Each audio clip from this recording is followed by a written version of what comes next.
All right, guys, welcome back to the channel. Welcome back to the stream. Welcome if you are new. Thank you guys so much for joining me today and for waiting patiently, as always, for the intro to kind of finish up there.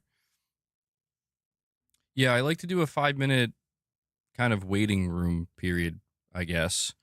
Like, I put the stream out an hour early, but a lot of people don't get notified for whatever reason, even if they have notifications turned on.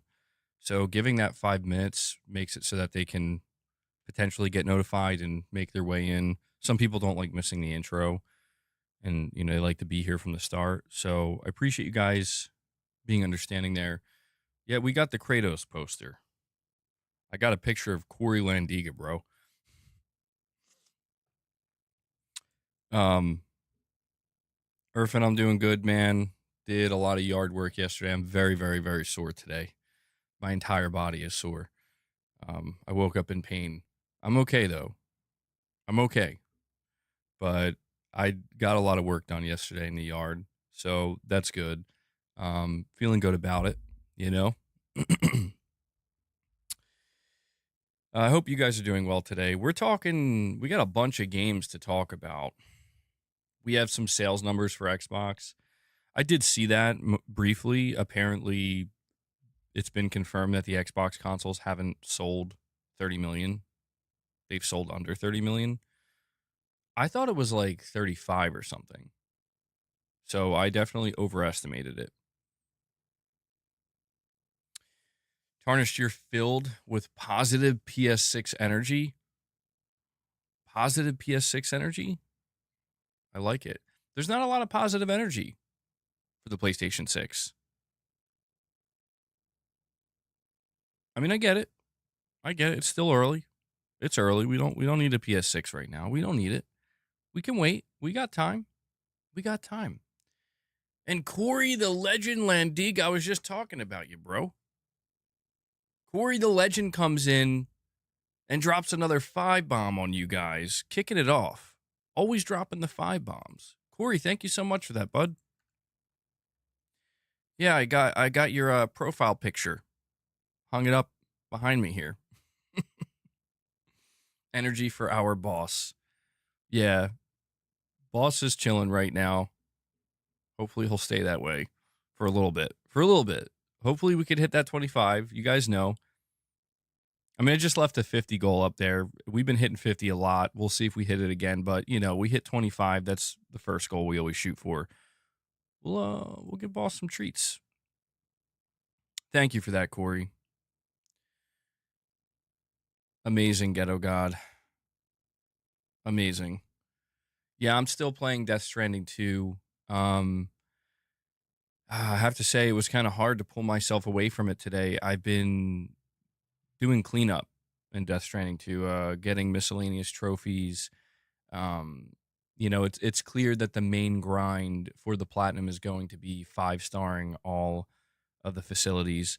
And I don't know, man. I enjoy the gameplay of Death Stranding 2 so much that like I'm still just kind of savoring this game, Like I'm slowly, picking away at each trophy, and I think I have about like 6 or 7 left. And the last trophy should be getting 5 stars for all the facilities. So I'm going to be taking my good old time with that and enjoying the experience. But yeah, you would think that the game would start to get boring or something, or that it would start to feel like, and I'm sure at some point it's going to start to feel a little bit tedious, but right now I'm fully immersed in it, man. I'm fully enjoying it. And, like I said, I'm not really rushing it. There are other games I want to get to, obviously. There are a lot of games coming out. We're going to talk about that today. We have a lot of games to talk about. There's a lot of stuff I do want to play, but, this is, for me, Platinuming Death Stranding 2 is the priority at the moment. Anyway. Yeah, I fully built out a monorail system. I built a road, which was nice, and yeah, man, the roads are so convenient. But there's just still something about, I don't know, kind of overcoming the terrain that still feels satisfying. Although it's not as difficult in this game, but yeah. Chris, what's up, man? Dave Knight, how's it going, dude? You just completed Kingdom Hearts 3. You hope 4 will be great. Yeah, Mafia the Old Country comes out in like 5 days, and they did confirm there's a 60 FPS performance mode, which is nice because it was looking for a little bit there like maybe that wasn't going to be the case. Some people were thinking it was going to be like a 30 FPS game, but no, it's confirmed. 60 FPS performance mode. Mafia the Old Country seems that's a game I would like to play. I don't know if I'm going to be able to get to it at launch, but it's a $50 single player linear single player game. And it really feels like kind of a game you would get in the PS3 era, PS4 era in a good way, right? Where it seems like it's going to be anywhere between 8 and 12 hours, and again, it's coming in at a lower price point at 50. I like that. I feel like we need more games, filling in that space. Most single player games are AAA and try to be, they try to offer as much as they can, understandably, but I do think it's nice to have this space where it's like, well, it's $50. We're not asking full price, and it's going to be a solid 8 to 10, maybe 12 hour experience, maybe 15 or more, maybe 15 or 18 hours if you want to like try to platinum it or something. Um, so yeah, it would be nice to see more of that. Yeah, we're going to be talking about Lost Soul Side. We're going to be watching footage today. We're going to be watching some gameplay footage. We're going to be talking about Battlefield 6. We're going to be talking about Marvel Tokon Fighting Souls. Even though it's a game that I'm not really that interested in, it's still something I'm paying some attention to. Um, we're going to be talking about Metal Gear Solid Delta. We're going to be talking about, probably games like Mafia and stuff as well as we just were. So, yeah, a lot of games to talk about. A lot of games coming out. It's starting to feel like we're like right at that point, like the calm before the storm. Yeah, not yet, Corey. Not yet, bro. They're gonna keep you waiting. Oh, I forgot to play your soundbite too. I'm no hero. Never was. Never will be. Oh yeah, Kronos, the New Dawn. So yeah, shout out to man, it's starting to get a little bit spooky out here. Shout out to Bloober Team for doing a physical PS5 version of Kronos, the New Dawn. I covered this in the video that I put out, but yeah, man, that's the only physical version. Like the PS5 is the only platform and the only console that's getting a physical version of this game. It's coming out on Switch 2. It's coming out on Xbox. None of these platforms are getting physical versions. Sony's like the last one standing, man. And I don't like it. I don't like it. Like I'm glad to see we're still getting physical games. I'm glad to see, like Ready or Not is getting a physical release. Um, but it's really just starting to seem like in the next 2 to 3 to 4 years, there's going to be so much pressure on Sony to either, commit to physical games, and use that as a selling point as like, hey, we're still one of the only ones, we are the only ones doing it properly. Um, or kind of cave and, I mean, I don't think they're going to cave and go digital only. Truthfully, I don't think they're going to do that. I think that'd be a mistake, but you could kind of see how like they would want to maybe make changes kind of like Nintendo did. Um, Yeah, it is unfortunate. Titus, what's going on, man? And, you're saying you're skipping Lost Soul Aside. It looks like a Timu version of DMC. Damn, Timu version of DMC. That's rough. I think it looks pretty good. We're gonna watch that trailer. We're gonna watch the trailer. And I think the latest trailer they put out was a good one. I'm liking what I'm seeing. The problem for me with Lost Soul Aside, and we'll have to see, is I don't know if I'm gonna be able to get to it day one. Because I mean, dude, Metal Gear's coming out at the end of the month, and nothing is going to deprioritize Metal Gear Solid for me. But I don't know, maybe there's a chance I could try to get both because I think they're both coming out the same day or like 2 or 3 days apart. So I could try to get both, maybe try to dabble in each. But I like that trailer. We'll watch it together. PS6 will be the last physical console for PlayStation. Anything after that will probably be digital only. I could see that, yeah. And it really depends on how long the PS6 generation will last. The biggest reason I think Sony's going to still support physical games for the PS6 is mainly because cross-gen is probably going to be really extended. You know what I mean? Like PS5 backwards compatibility is going to be a big thing. A lot of people still have physical PS5 games. Sony's going to want to give them the option to play those physical games on their PS6.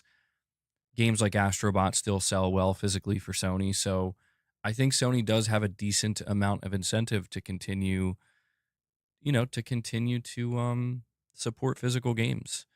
And again, I think they should lean into it like a selling point. Like nobody else is doing it. Microsoft isn't doing it. It doesn't exist on PC. Even Nintendo isn't doing it in the way that people want them to fully, but we are. I mean, that'd be great. Yeah, we're gonna watch that MRPD. I think we're gonna check that out. The Peace Walker suit. I know, dude. I can't wait. I can't wait. I wish Delta was coming out this week, but still got to wait till the end of the month. Here's boss. What's up, dude? What's up? We have Hellbound 1981, another legend. Corey and Hellbound doing what they do best. Hellbound drops another 5-bomb on you guys.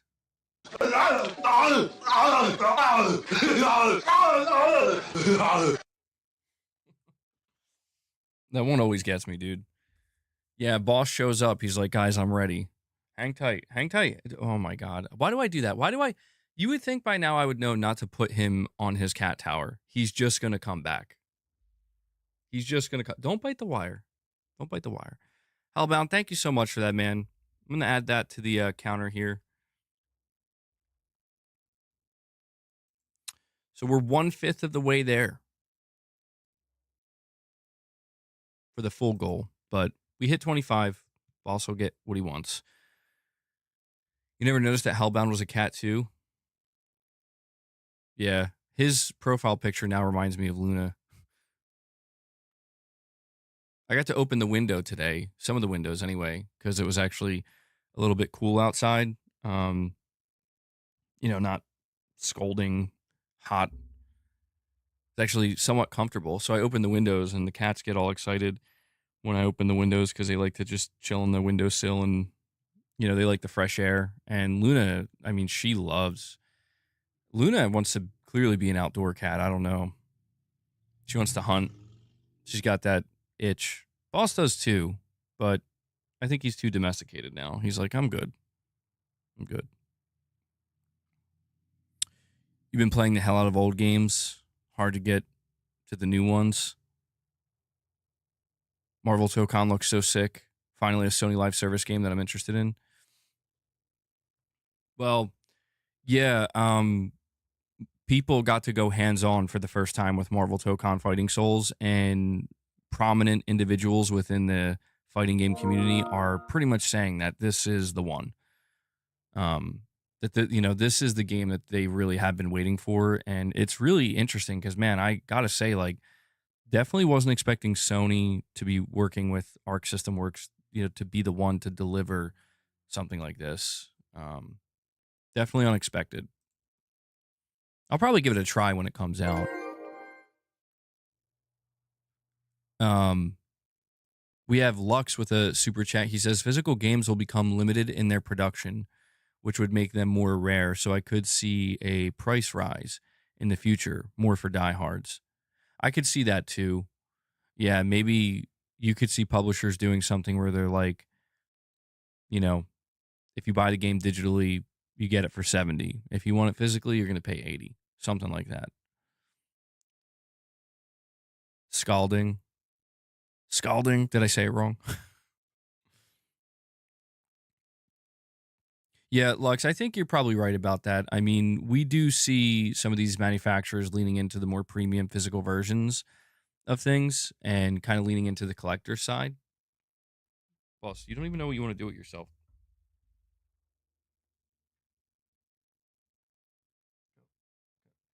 He's resisting. He's resisting. Do not resist. You'll just have to be a little bit more patient, boss. Hang tight. Don't worry. They'll take care of you. They always do. He's like, please, God. I mean, the thing that's concerning to me is the fact that Sony is like going to be the only one left, or pretty much already is.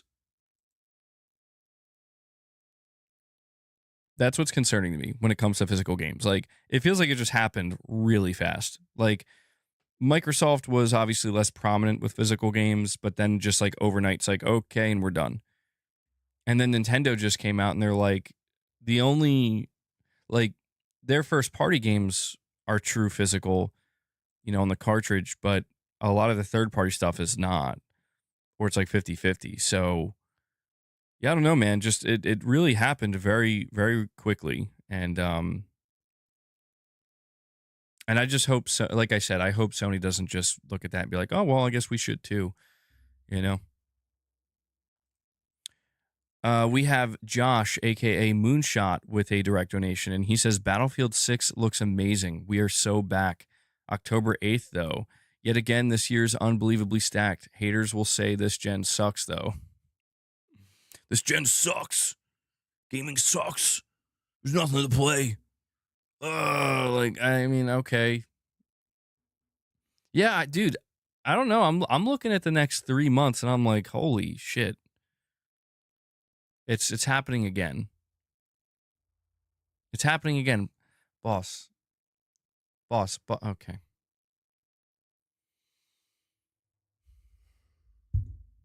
No.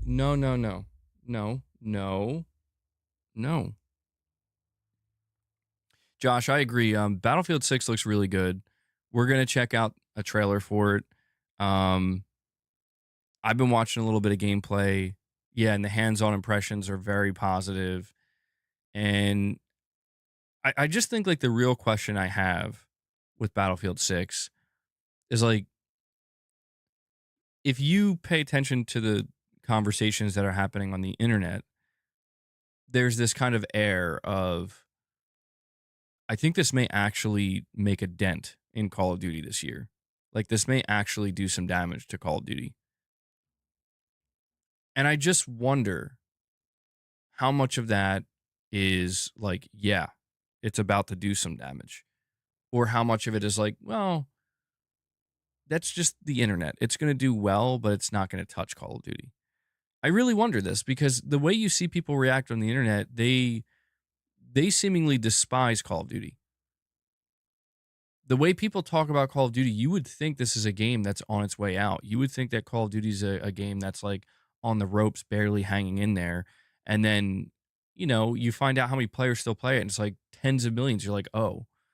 And Corey the Legend comes in and he's like, we'll do it. I'll do it. 10 more memberships gifted by Corey the Legend Landiga. Boss, he's doing it. He's doing it for you, boy. And just like that, Corey brings us up to 20 members. So we are now just 5 away. Boss is getting rambunctious. He knows. He knows the time has almost come. So Corey said, Chef Corey, thank you so much, man. Holy shit. Chill. He's getting really worked up. He hears the rise in my voice. Dave Knight says triple anus. Boss, are you ready for the triple anus greatness? Are you ready? What looks washed out?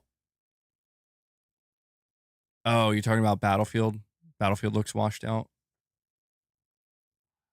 Battlefield graphically to me looks very, very similar to 3 and 4. It looks like Battlefield 3, but without that blue tint. Battlefield 3 had like a big blue tint. Big blue tint. Man, that's a hell of a sentence. But yeah, I really wonder.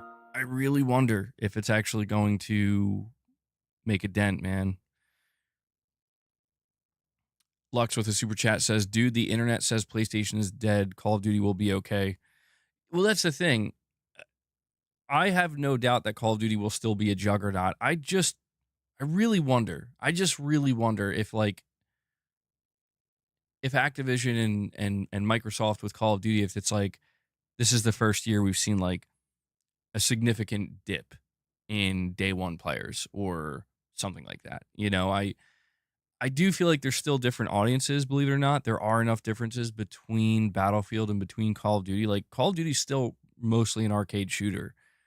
It's still leaning into that kind of really fast-paced arcade-like feel.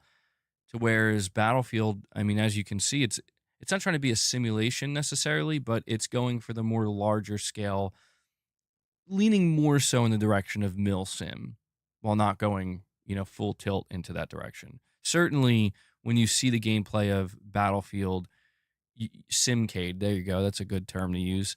You see the gameplay of Battlefield 6, and you're like, well, that's definitely not Call of Duty, but not in a bad way. It's just Battlefield has a certain feel, it always has, and I don't know. I'm excited. I'm actually really excited to play the beta. I don't think I'm getting early access to it, but once it goes open, I think they're gonna have two separate open betas for it. Yeah, that to me is a little weird.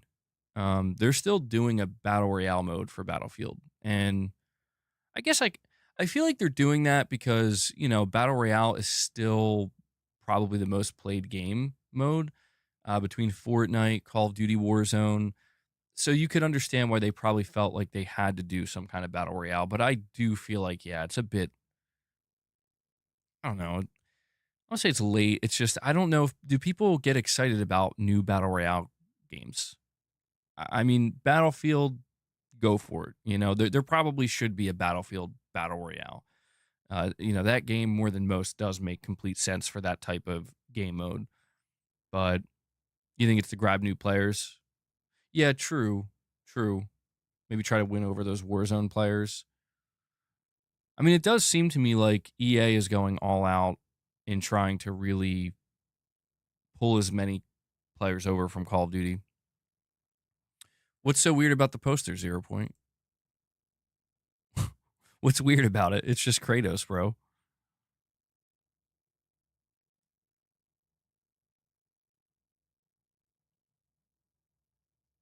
Yeah, I mean, dude, I was watching some of the Battlefield 6 gameplay and I was I was looking at the destruction and I'm like, damn, dude, the destruction in this game actually looks crazier than what we saw on like Bad Company 2. And Bad Company 2 had insane destructibility. He looks chubby? Bro, what? Chubby? Ain't no way.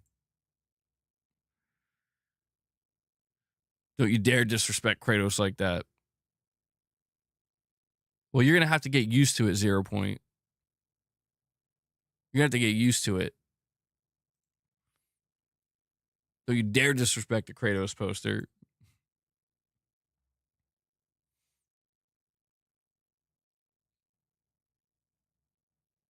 Jeez, Luna just scared the crap out of me. Luna, what are you doing? Okay.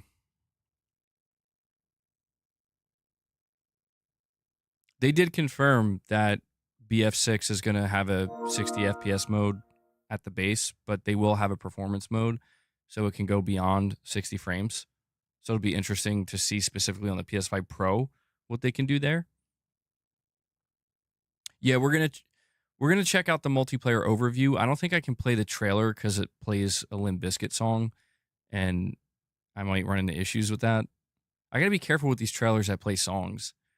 And Lux with another super chat. Thank you for that, buddy.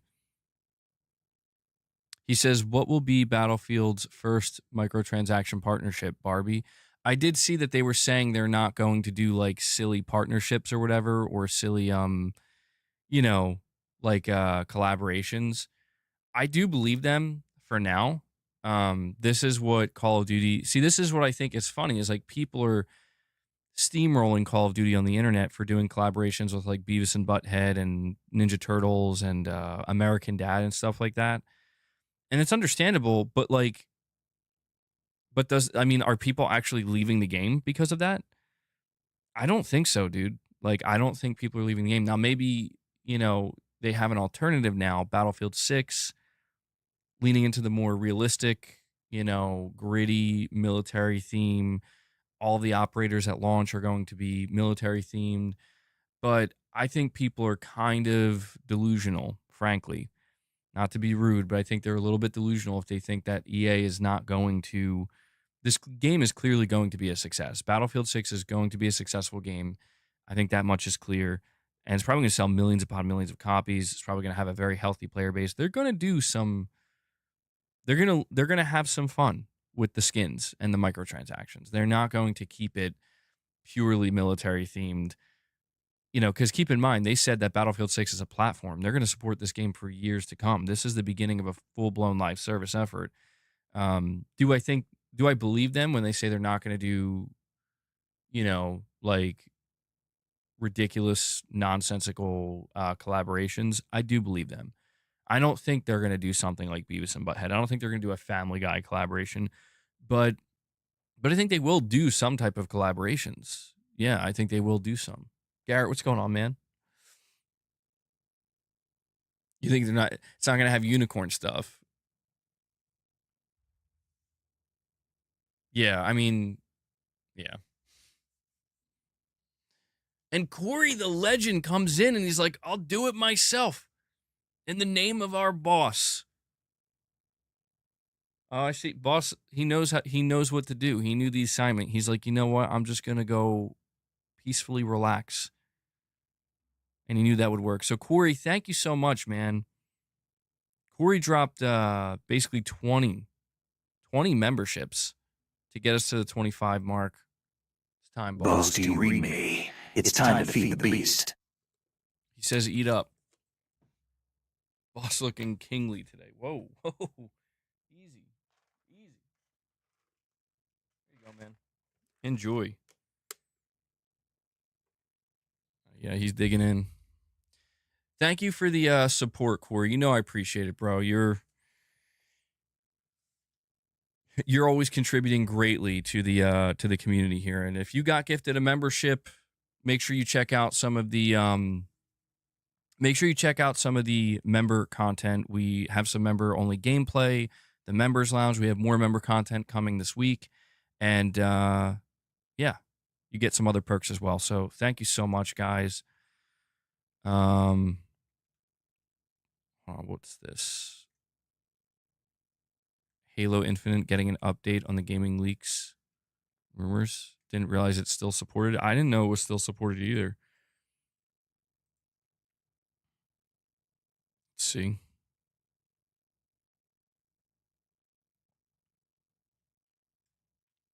I see a Fortnite Halo Wave 2 collaboration.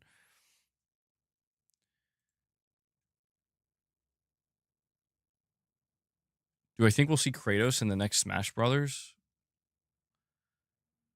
As much as I want to say yeah, it's going to be Aloy. Which would, man, that's kind of sad. I'm not going to lie. Like, no offense to Aloy, but like, there's no way. If PlayStation manages to get a character in Smash Bros., there's in no world, in no reality should it be Aloy, but it will. Boss gets double at 50. No. I'm not going to give him double treats at 50. If we hit 50, we'll do reps. I put it to 50 because we've been blowing past 50 pretty much almost every stream, which is awesome. Thank you guys for that. But it's going to, Astro. Yeah, Astro would make the most sense, I think. Yeah. Duh. Kratos, I think, would maybe a bit too intense, potentially, for Nintendo's liking. But we're going to bring up some footage here soon. We're going to watch some gameplay.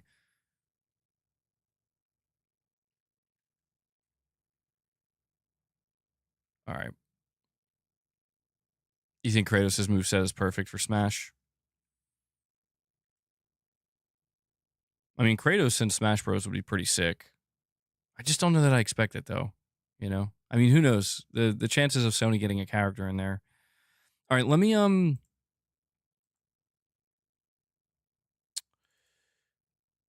me bring some of the stuff up that I want to watch with you guys. Hopefully it's not broken. Sometimes it breaks. Here we go. Okay. Oh. Sorry. Got to shrink that a little bit. Just a little bit. So what is the first thing I have here? Let's see. So the first thing I want to watch with you guys is the new Metal Gear Solid Delta footage. This is courtesy of Python Selkin. They seem to have compiled, because I think on the official Metal Gear Solid Twitter, they've been just like posting random gameplay snippets. Let me just pop the chat out here. And guys, let me know, boss, did you good, dude? You didn't get enough?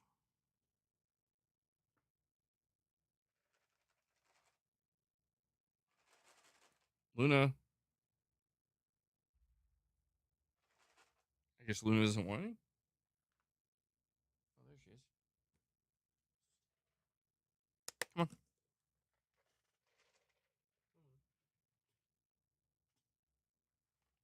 Luna, did you steal boss's food this morning or something?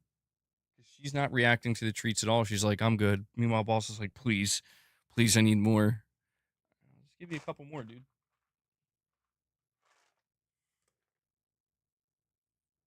Sorry, I'm going to play this footage. I'm just trying to sort out what's going on with my cats here.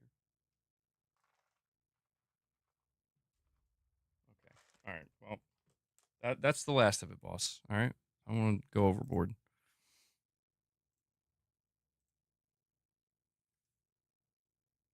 Yeah, that's true. Aloy was in Genshin Impact. That's true. I forgot about that. Yeah, that was an interesting collaboration. Well, they brought Kratos to Fortnite as well. They brought Aloy to Fortnite too. All right, let's check this out. I do need you guys to just let me know if you hear any echo, okay? If you hear any echo, I can fix it. Huh? What's that sound? What's that sound? What was that sound?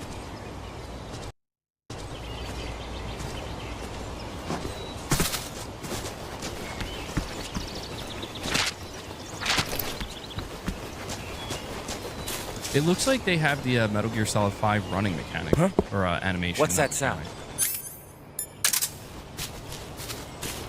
Man, it looks so good.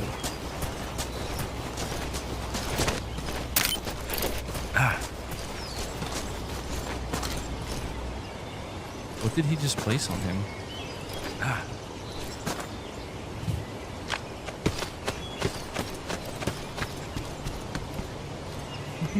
Nice. Bro's about the goon. Oh my god. Oh, he exploded all right. Dude. That's so funny. Like, imagine going out that way, getting excited to see a dirty magazine just sitting there, and then boom.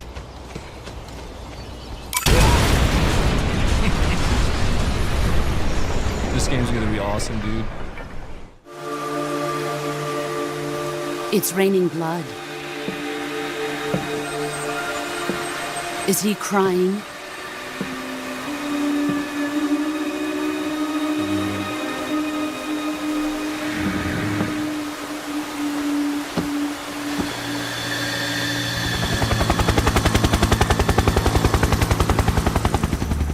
And take this too. What is it? The food of the future. A well-balanced meal for the space age. It's good to eat some real food once in a while. Graphics look so good.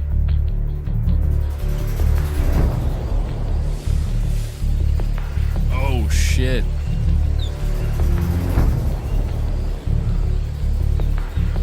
MRPG's like, this fine shit, bro. Incredible.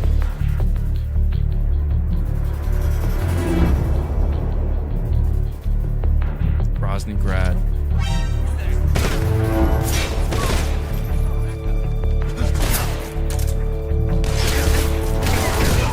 Oh shit. This is HQ. Dude, they go flying. They kept that in. Enemy sighted. Requesting backup.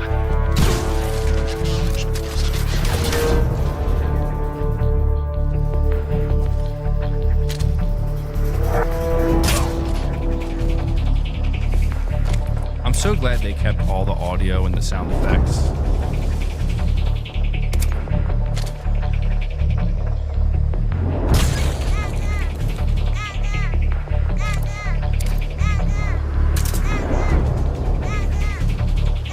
That's cursed, man.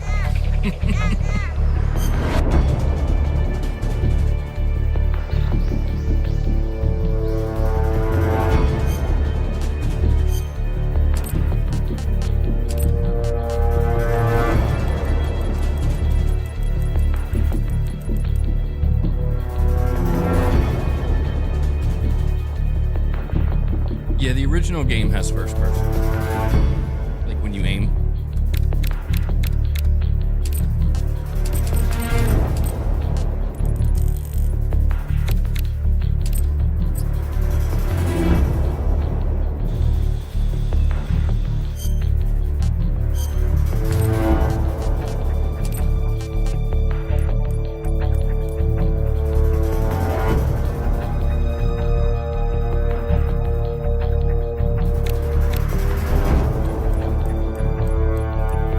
Did you hear how Kojima would not elaborate when he said he knew how to kill people in many different ways? I did see that. I did see that interview. Or I read it, I mean.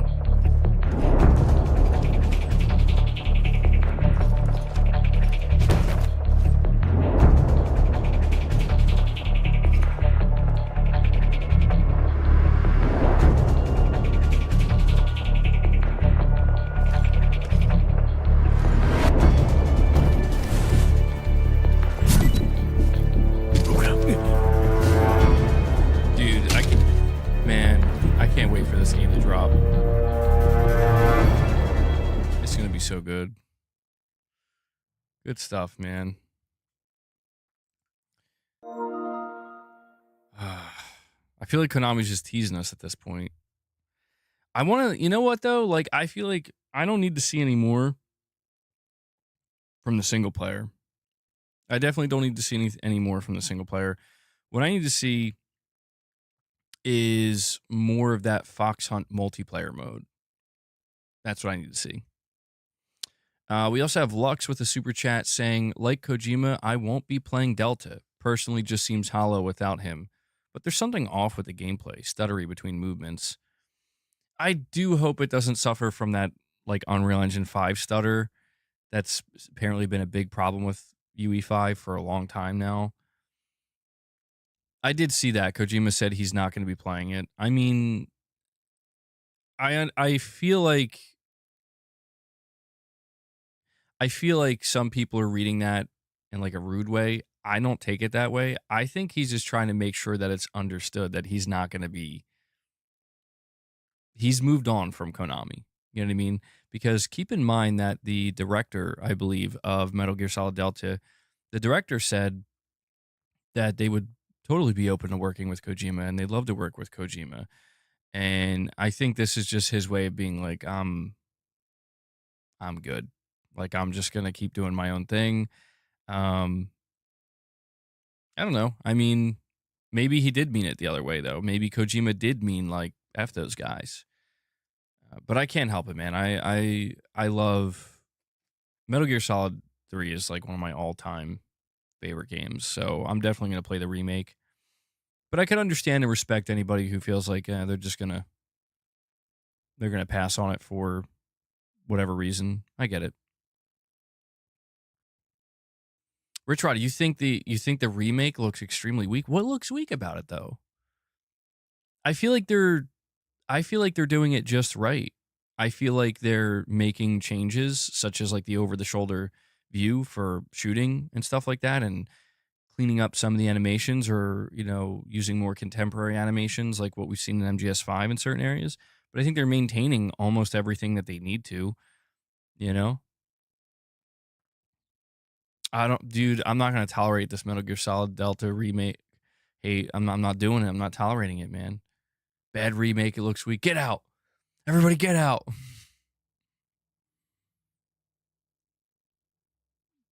I do wonder about the AI. The AI doesn't, to be honest, the AI doesn't look bad. The AI looks exactly like it should look from what I've seen. Like, it looks like you know, kind of stupid guards, you know, somewhat clueless guards that are like, huh? I feel like that's what Metal Gear's always been. I don't know, man. I'm stoked. I'm super hyped for it. I'll be honest with you guys when I play it. If there's anything that I notice that I'm like I'm not a fan of this, or they changed that, or you know, if there's some kind of graphical issue, I'll let you know. But RichRod for once he has a serious opinion, and it's the one that offends me the most. Can't have Starfield level AI. Brutal, man. We'll see. We'll see. I mean, it would be I mean, they show like some of the cutscenes, and I'm like, yeah, dude, it looks great. It looks great in my opinion. But we're almost there. Honestly, I'm probably, when it comes to Metal Gear Solid Delta, I'm probably going to be buying the game twice. I can't deny that. Like, I want to have early access to it, you know? Like, I want to play it as soon as I possibly can, but I also want a physical version. So they might get me on this one, man. Doesn't it look downgraded visual wise? I'll be honest, that video we just watched from Python Selkin was extremely compressed. I'm gonna determine the visuals for myself. Oh, hold on. Hold on.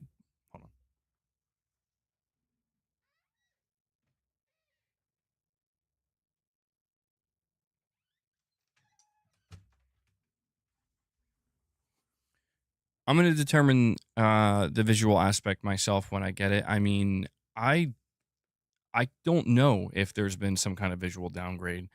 Um, Again, I'm looking at very compressed videos on YouTube.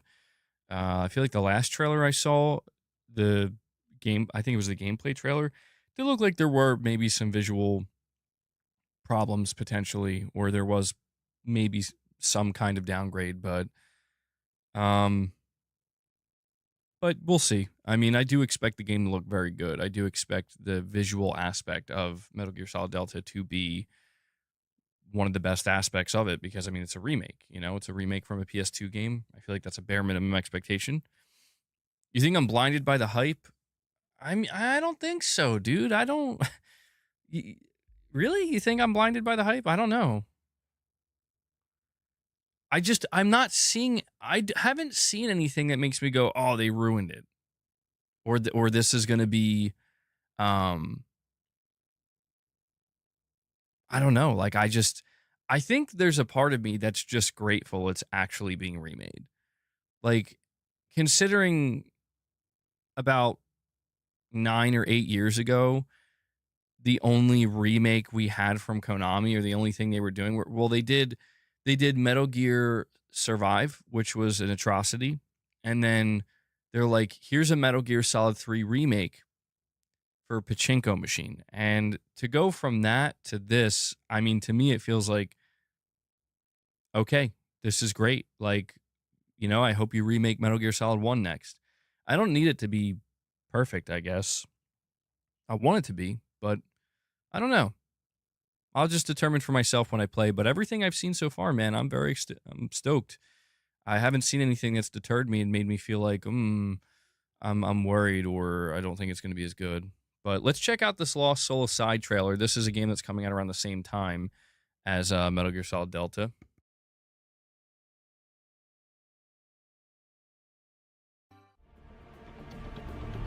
Let me be your vengeance. The blade in your hand.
Dude, I gotta say, like, this was an amazing trailer.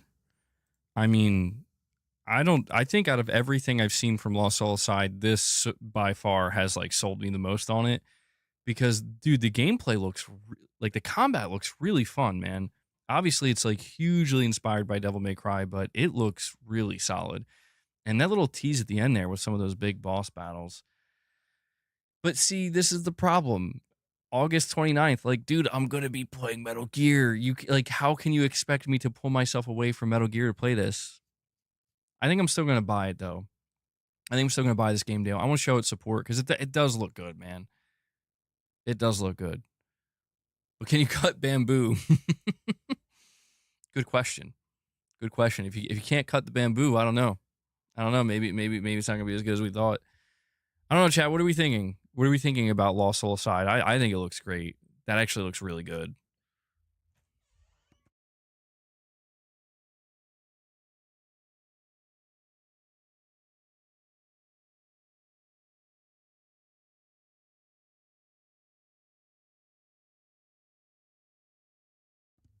You're going to wait for reviews?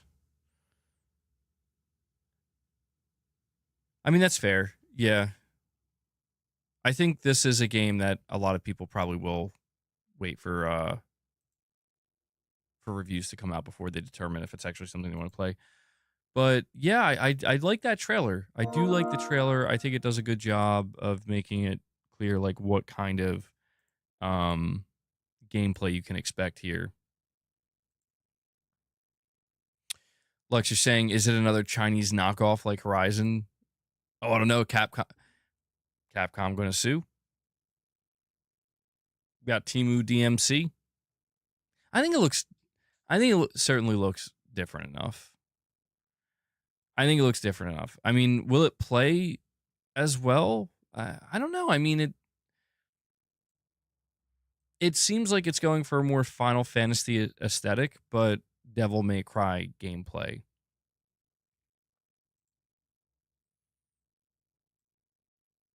I don't know, man. I'm curious about this game. I'm really curious about it. But this trailer in particular, I mean, this end part here that they were showing.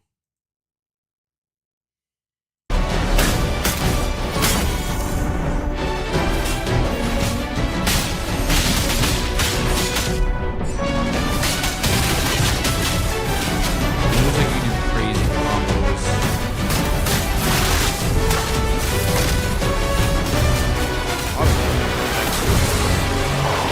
This looks crazy.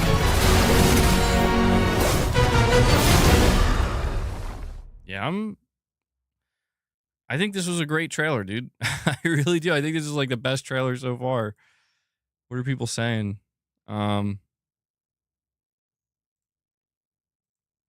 This guy's been developing this game for so long. I hope it turns out great and he succeeds. Noctis got cool weapons now. Final Fantasy plus Devil May Cry equals Devil Finally Cries. It's been 84 years. Fantasy May Cry looks pretty dope.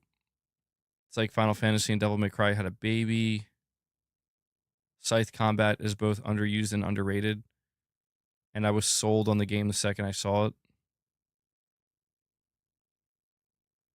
Dude, it's crazy seeing people in here being like, I've been waiting 10 years for this game. Finally, they started marketing Lost Soul Aside. This game looks like a storm that is approaching. Damn. Surprised Sony hasn't been hyping this up more. Day's finally coming.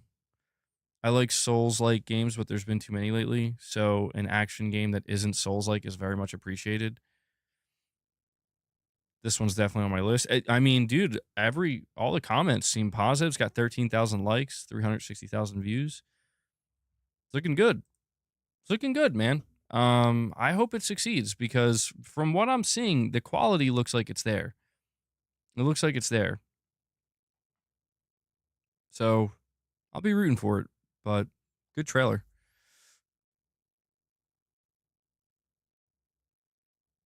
You think it'll get over 100K on Steam? I mean, what's interesting is like, they apparently like the developer said it's not a AAA game, it's a AA game, but it's $60, so it's not being sold. At least I think it's $60, right? I don't think it's being sold at a AAA price, but it looks damn good. Like, I mean, and we also have a direct donation from RichRod. Oh God. Okay. RichRod. So the RichRod tax is in effect now, guys. Corey and Hellbound got us the 25. Well, we're gonna need 5 more memberships. Somebody's gonna have to cover RichRod here, man. He says the last 2 Fruity Pebbles in a bowl of spoiled milk. Colt and Jez, show respect and stop making out in the public library. Kids and parents rebuke you. Rebuke. Oh my God, man. Thank you, RichRod. Thank you for contributing to the conversation around Lost Soul Aside. Bro's talking about Fruity Pebbles and spoiled milk. I guess I'm a fool for expecting anything different. When we talk about Metal Gear, though, he's got something to say. Let me tell you. RichRod's got something to say when we're talking about Metal Gear. Eric says he stands with RichRod. Well, that's going to be a 5 membership tax for that RichRod donation. All right, let's see what we have next here. So we checked out some Metal Gear. We checked out some Lost Soul Aside. Let's check out some Mafia. I haven't watched this yet. And I want to check out Mafia gameplay because I've only seen little tiny clips here and there. I don't know if we'll watch this whole thing, but I want to get an idea of what the moment-to-moment gameplay in Mafia is like, because this game's coming out in like just a couple days. So let's check this out. This is from IGN first. 9 minutes of exclusive gameplay. I think it looks like Uncharted. Very dark.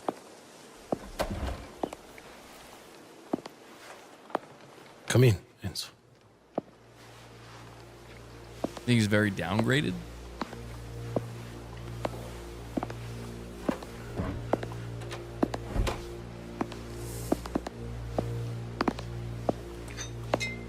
I want to speak with you about my daughter.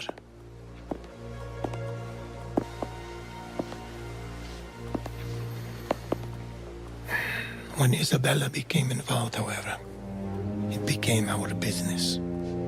Now we must send a message to all around that Torrisi takes care of his family and his affairs.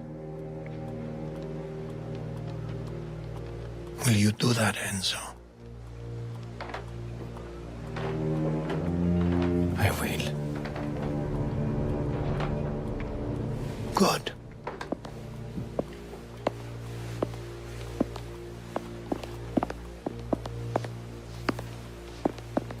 Let's go. I mean, I don't think it looks that downgraded. I can kind of see what you mean a little bit, but it doesn't look bad. It's just very dark. You're to meet with Tino's men. They're on a really farm dark. near Ludovici's villa, keeping an eye on things. They can be a little rough. But first, let's get you what you need to get the job done.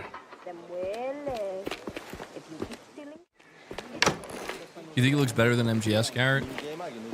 Careful Yo, what what? you say around my wife. Anyway, you ready? I am. Confidence is good, but don't let it become arrogance. Oh, Valerio! Enzo here needs to see you about the pest problem. I'll be in my workshop. Send him down. Luca! No need to hold his hand. It's a big boy. Get back here. This woman, she's lucky I love her.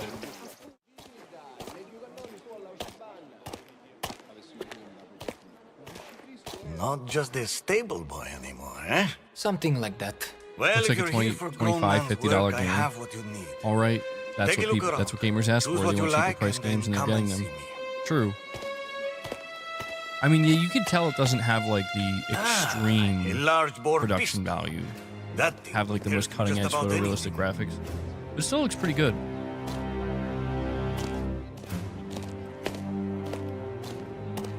Gabagool approved.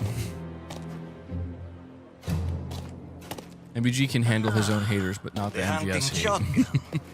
Packs a real punch up close. She'd help you out. I want to see what the with your combat pest looks problem. like.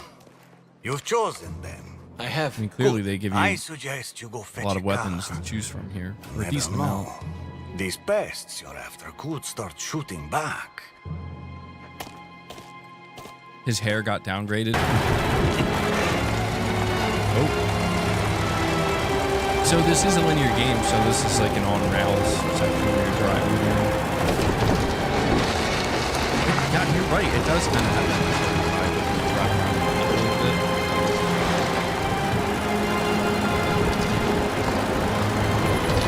It looks pretty good, though. It looks pretty good.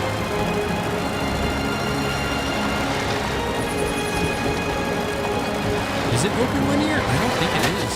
Like, I don't think you can drive off the road. You know?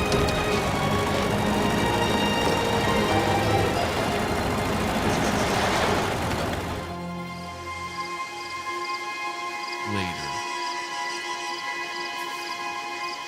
Leo says, I'm telling you, it's Uncharted. It's not bad.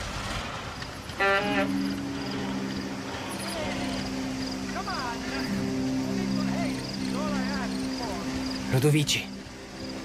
He's here. It's time then. I mean, dude, I'm liking what I'm seeing so far. We're ready. Just give the word. The Don has entrusted this story to the Caruso, so listen well, boy. Ludovici knows the devil follows close behind. He thinks his Pataro security will protect You can barely hear my him. voice. You Oh, will hold on. prove him wrong. Bring the worm alive to the ruins of the old castello. Just me? Alone? Make a mess of this, and any misguided fate the Don has in you will be lost. Ucapisti? How about now? Can you hear me better now? Idiot. Avoid the main gate.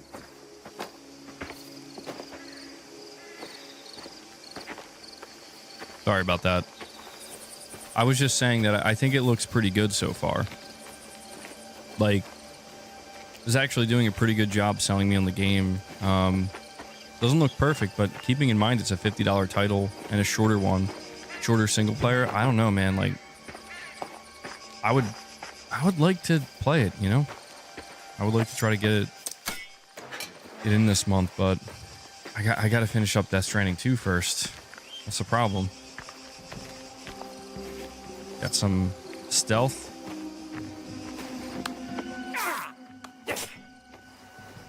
Damn. We don't get enough linear single-player games, honestly. Let you in my house either. What? You told me your pigs sleep in the back room. Don't take it personally. My wife is very particular. You're telling me not to get this game? Why, Will? Why?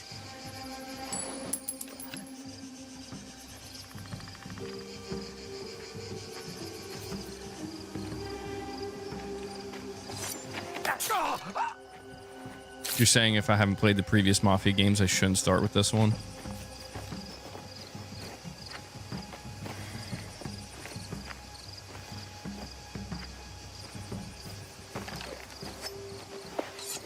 Why did I feel like this like isn't connected to those though? I mean, I guess yeah, it makes sense that it would be, but for some reason I just kind of thought it wasn't. Prequel. Yeah, I mean if it's a prequel, maybe that makes it fine. Vaffanculo is dead. Oh shit.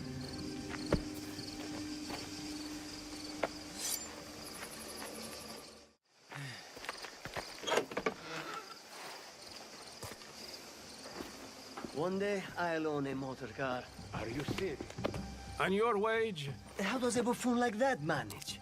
He's no better than you or me. Maybe not. He's got a grenade! What?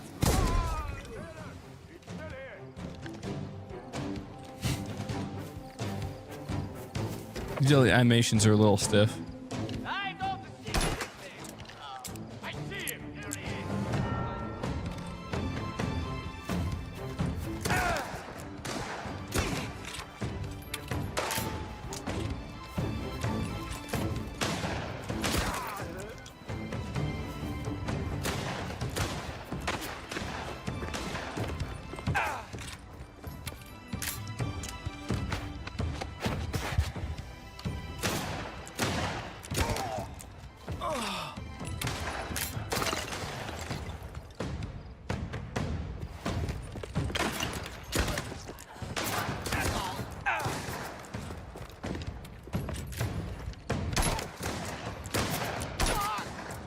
It's giving me like Order 1886 vibes a little bit.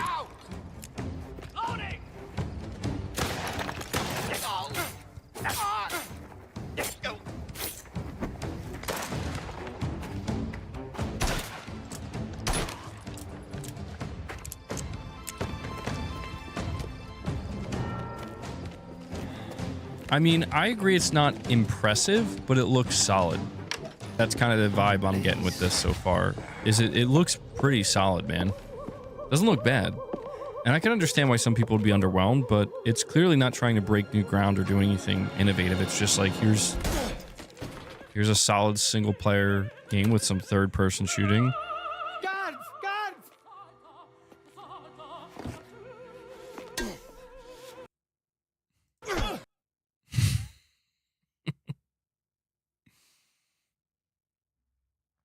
It looks pretty good, man. I gotta say, it kind of looks almost exactly as I would have expected it to. The gameplay is outdated. It is, but I don't think that that's such a bad thing. I don't know. I feel like there's enough people out here that kind of they want this again. You know what I mean? Like they want to go back to having these more, not just linear, but just the simplicity of it, you know?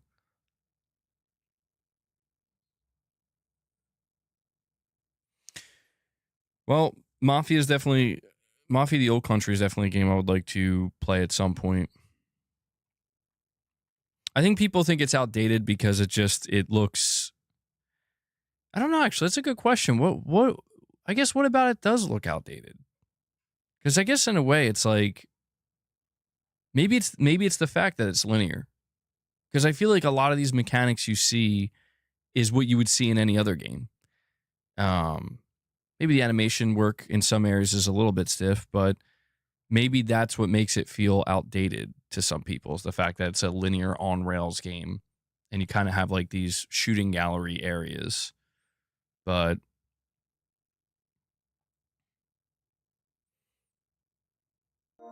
yeah, I mean, we'll see how it reviews, but I'm liking what I've seen so far, honestly. Nothing groundbreaking, but solid overall. It's not woke enough. Uh-oh. Yeah. We have Lux with another super chat. Thank you for the super chats, Lux. He says, Rockstar's working on age verification for GTA Online. Their GTA Plus will likely be required to have it. Proof they may make it a platform for it, like Call of Duty's. Oh, yeah, that... I did see that kind of floating around. Apparently how GTA is going to potentially require age verification. It does seem like that's going to be, yeah, it seems like that's going to be problematic. But you say here that maybe this is proof that they're going to have like a platform for it. I think GTA Online 2 is going, like, assuming it ships with GTA 6 or around GTA 6. Yeah, I think that's going to be like the GTA platform for forever. Like, I think GTA Online 2 is it. I think presumably eventually, right? Like, eventually we would get a GTA 7 and another story. But I think the next release of GTA Online is pretty much set to be the forever platform for GTA. Saying their GTA Plus will likely be required to have it. I mean, yeah, sometimes I forget that even exists, man, that Rockstar has a subscription service in their game, dude. Their game is already a platform and they have a subscription service within the platform.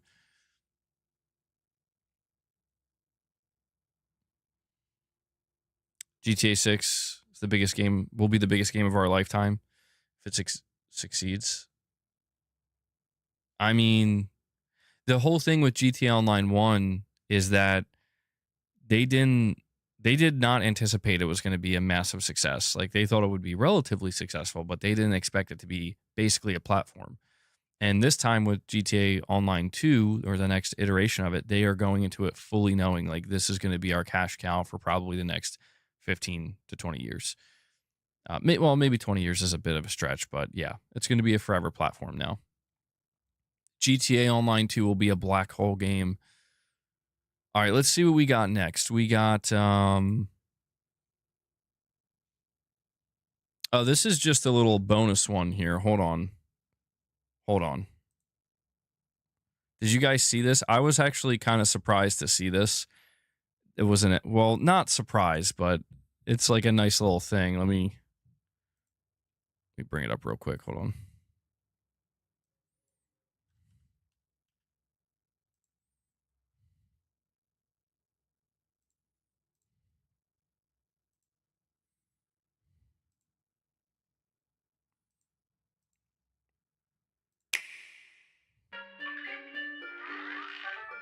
Yeah, we got any Plants vs. Zombies fans in here?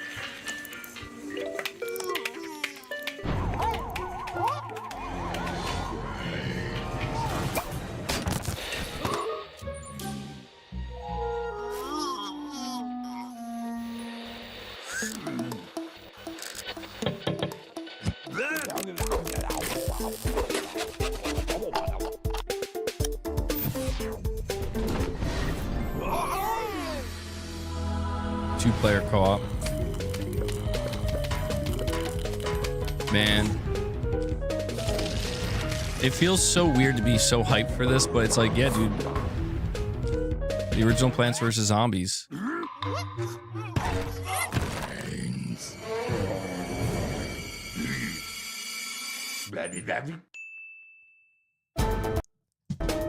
So, it's coming out October 23rd. And it said co-op and PvP. I'm assuming that's like couch co-op. Dude, Garden Warfare is legit, Rudy. Garden Warfare is like such a good game. Garden Warfare 1 and 2, those were so fun. I had so much fun with those games. I would love to see I'd love to see another one. All right. Now we got Battlefield.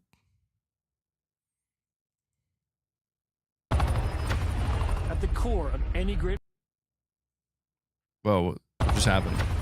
At the core of any great first-person shooter is the connection players have with its world. We know the things our players love about Battlefield and are elevating them to an even higher quality than ever before. Our class system is back, with new innovations to give players even more choice. Intense tactical combat from the gunplay to the way you move across the battlefield, rebuilt from the ground up. Vehicles that feel weighty, powerful, and can change the tide of war. Dude, the destructibility looks insane. Destruction. Something Battlefield does unlike anyone else. We heard you loud and clear. You want the class system back. Assault, Engineer, Support, and Recon. An iconic formula for Battlefield. Each class features a signature weapon set, as well as class-exclusive gadgets and traits that define your role in the squad. The Assault class are the frontline killers who punch through enemies' defenses to open a way for the rest of the team. A handy grenade launcher will rob enemies of their cover, while flashbangs send them scurrying through the line of fire. Cornered by the enemy, an adrenaline shot may be the difference between life and death. Assault's enhanced mobility, combined with the option to throw on an extra primary it does look weapon, really makes good, it a man. formidable force that can push deep behind enemy lines. You need a deterrent for tanks, helicopters, fucking jets? That's when you call in the Engineer. Armed with a satchel filled with rockets and mines, this class is all about being a menace to the vehicles hunting your allies. They're also the only class capable of repairing friendly vehicles, equipment, and weapon placements. I always enjoyed the Engineer class. Is there to pull your ass out of the fire, throwing down supply crates, heals, and ammo to keep you in the fight. Support can lay down deployable cover, intercept enemy grenades and missiles, and they're the masters of the machine. I'm so glad they're going back to the classic there is no better class to keep your squad in the fight when the odds are against you. Recon is our tactical mastermind who provides graphically, vital the game looks information really to the damn squad good. and stalks the edges of the battlefield, usually with a sniper rifle in hand to pull off the perfect headshot. With drones capable of pinpointing enemy positions, C4 that can cripple tanks and level buildings, Dude, C4. Oh, man. And a laser designator that will guide your allies' Battlefield and missiles right to C4 their need a better target. combo. For Battlefield 6, we've reapproached combat and rebuilt it from the ground up to create an experience the team calls the kinesthetic combat system. Designed to give you a wider range of tactical and reflexive options during the heat of battle. It's about being aware of what's around you. How you move, how you shoot, and how to use destruction are all carefully balanced and work together to that's define crazy. this new system. Holy shit. I didn't know the With Red and movement was all Revive, that. You can now cross no man's land to save a downed squad mate by pulling them to safety while reviving them. You can also lean and peek around corners. You can mount weapons on walls, crouch while sprinting, and even Crouch perform sprinting, agile rolls bro. while escaping enemy fire. Yo, I didn't know it was all this. Vehicles have been tuned to be more responsive and intuitive than ever before. Whether you're tearing across the sky in a chopper, raining bullets down on your foes, or rolling through the desert in a tank. The new Hitch a Ride ability lets your squad stay together by expanding the number of spots available for vehicles. Yo, you can just hop a ride on a And while tank. it's easier to navigate with simplified control options, harnessing these war machines' full lethal potential requires the expertise of a pro. We know you love destruction. And for Battlefield 6, we wanted to push destruction even further, both in terms of a spectacle and as a gameplay mechanic. We're debuting a new iteration called Tactical Destruction. It gives you even more options to own the battlefield with countless ways dude. to transform the environment. While blocking miss your Battlefield, way, man. Try C4, a rocket launcher, or your handy sledgehammer. Just breaking Squad firing floors on with the your team from above? sledgehammer. Take out the floor beneath them. Or blow it all up. Climb over the rubble, problem solved. That's so awesome.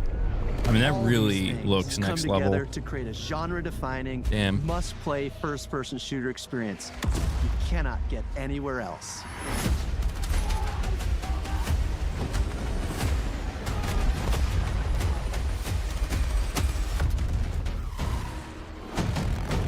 I mean, it looks incredible, dude.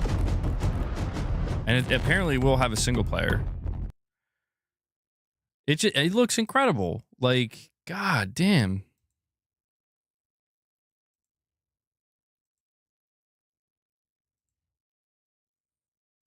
Yeah, I'm really excited. I didn't realize they did all that with the movement system though.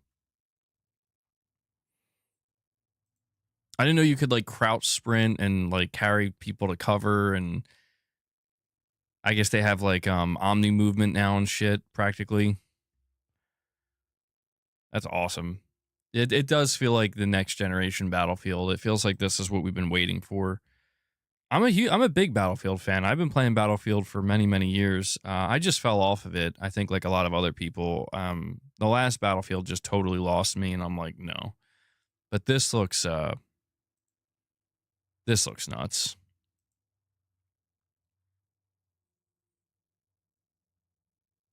It seems like they went for like the higher contrast, like they did for I think what Battlefield 3 and 4. It kind of gives it a distinct look. Yeah, man. Well, let's watch one more for Battlefield. I haven't seen this one. I haven't seen either of these. I haven't seen this. In Battlefield, you and your squad will be battling it out across a world drowning in turmoil. A world filled with epic battles for you to partake in. All our spaces are built for the experience you want as a player. Whether that's intense, close-quarters infantry combat, or large-scale warfare with tanks, choppers, and jets. So let's start with where you'll be How long battling till we it out. see a Snoop Dogg running around? Battlefield 6 will take you all over the globe, from Egypt and Gibraltar to Tajikistan and the streets of Brooklyn in the US.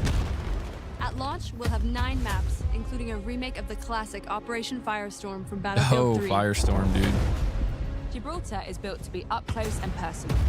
Smaller urban areas designed to support close quarters combat. Egypt is all about infantry and land vehicles. while Tajikistan boasts scale, with epic settings that capture our all-out war experience. Tajikistan. Then there's Brooklyn, bringing the best of both scale and close quarters combat. All of these maps are built to support any of our variety of modes with custom layouts that we call combat zones that have been rigorously playtested and iterated to ensure a thrilling, authentic battlefield experience no matter where you're playing. Conquest. So Conquest, obviously. Breakthrough. Breakthrough's pretty good. Rush. No, Rush is a good one, dude. Our I remember all-out Rush. warfare trifecta of modes delivers moments you can't get. Rush is such a in good any game other mode. And with Battlefield 6, we're giving you more ways to play, all infused Oh my with Battlefield's DNA. The destruction is nuts. Squad Team deathmatch, squad deathmatch, Domination. domination. So they have some of the King of the smaller Hill. modes. In our newest addition to our all-out warfare experience called Escalation, where teams are pushed to a final climactic battle that we think our players will love. Escalation. Huh. We've spent countless hours of playtesting these modes, both internally and alongside our Battlefield Labs participants, and working to refine them and make them feel true to Battlefield's brand of immersive warfare. You can expect more maps, modes, and events as part of our post-launch seasonal content that we'll be telling you about closer to release. And with the return of Portal, you can also build, share, and play your custom-created experiences. This new, more powerful version of Portal will enable creators to use an updated toolset that features Yeah, they're trying to make it a editing platform, tools that will alright. let you create even wilder experiences. That's not all. Damn, that's actually Portal's crazy. newly redesigned verified mode, modifiers will allow players to set up hardcore rule sets with one-shot kills, closed weapons, Oh, and man. so much more. All with full progression. They're going all out with this, dude. With updates to our UI and navigation systems, it will be easier than ever to find and share exciting new experiences made with Portal. We can't wait to see what you create, share, and play.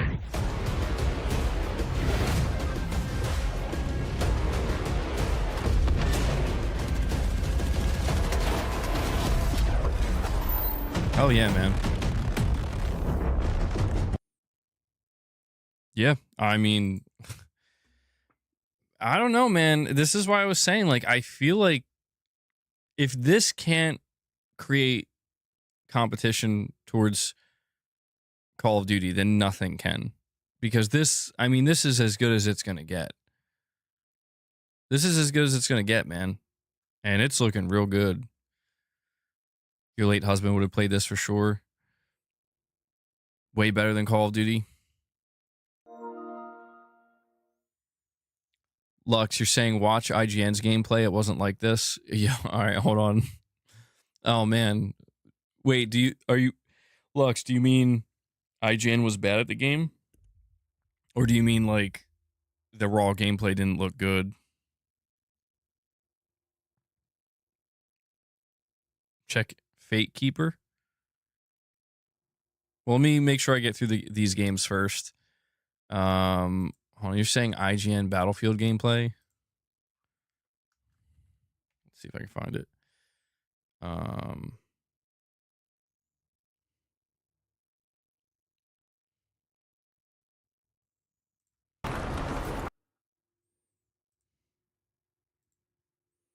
Let's see.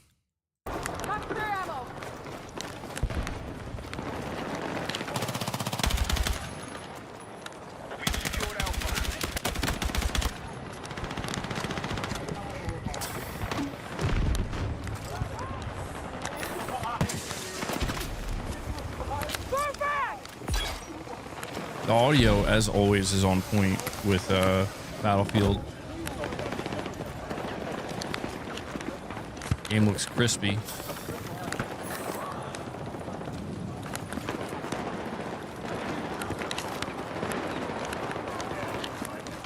My God, this person is just like literally checking every corner.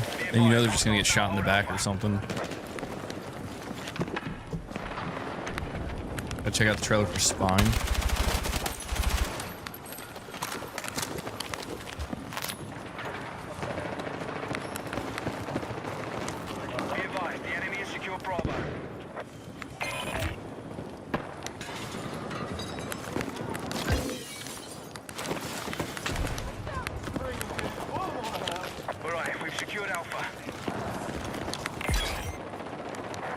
What is that clicking sound I keep hearing? Like, is that the controller buttons?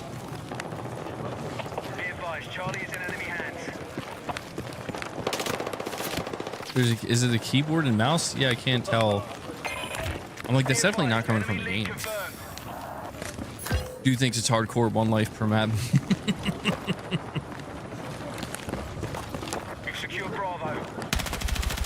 Dude, I mean, look, visually, audio-wise, this is Battlefield, man. It's looking real good. It looks like the time to kill is kind of high, though, unless this weapon is not particularly strong. This is the assault class.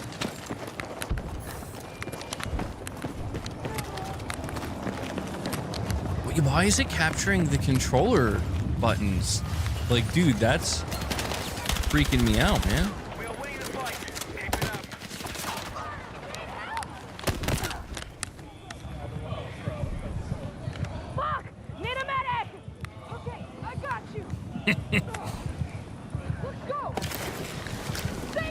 That's actually pretty sick, dude. That you can, if you're a medic, you can drag the bodies and then revive. That's actually pretty sick. Oh, didn't matter though. Check Jack Craig's gameplay. I saw some of his gameplay. Jack Craig is really good.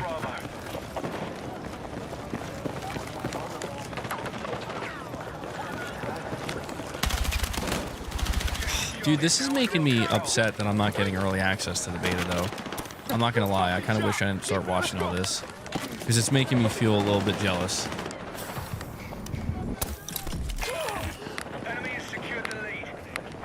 If this was hardcore, teammates would have been dead. Mm-hmm. Absolutely. Yeah, they would have been.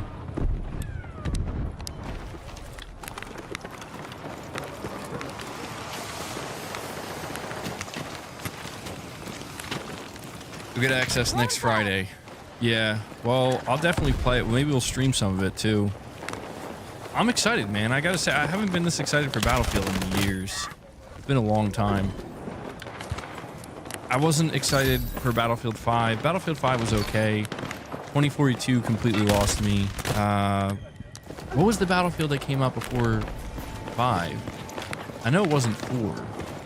I remember playing Hardline, and that was pretty good. Member stream or free stream? MBG, please reply. I'm not sure. Maybe we could do... Maybe we could start it? Oh yeah, Battlefield 1. Dude, Battlefield 1 was incredible.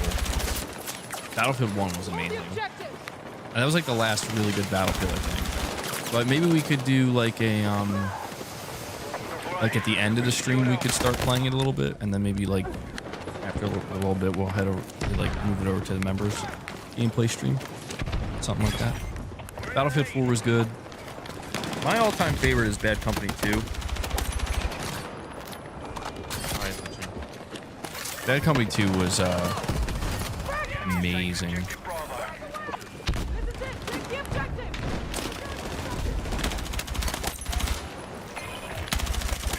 Yeah, I don't know, man. This might be the year. This might be the year where Battlefield... See, we have to wait and see Call of Duty, though, because the thing about Call of Duty this year is it's going to be a direct sequel to Black Ops 2. And I would not underestimate that because people love Black Ops 2. A lot of Call of Duty fans, if you ask them what their favorite Call of Duty is of all time, they'll tell you Black Ops 2. And the fact that Black Ops 7 is technically a direct sequel to it. But to me, this looks like a must play. This looks like it could end up being my go-to FPS.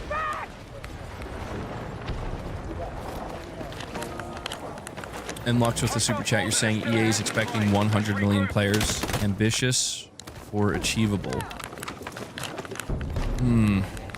That's a lot. 100 million players, dude. Oh my god. I mean, no matter what, that's ambitious. Can they do it? Can they pull it off? It's not a free-to-play game. And it's current gen only. I mean, it depends on what their time frame is, right? If they're looking over the course of like 5 years, they want to eventually reach 100 million, maybe, but I think they have a real chance of success, though. I mean, I don't know if it'll be that successful, but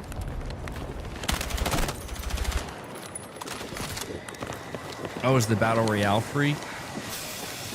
Oh, well, yeah, if they make the Battle Royale free, maybe. Is this an open beta?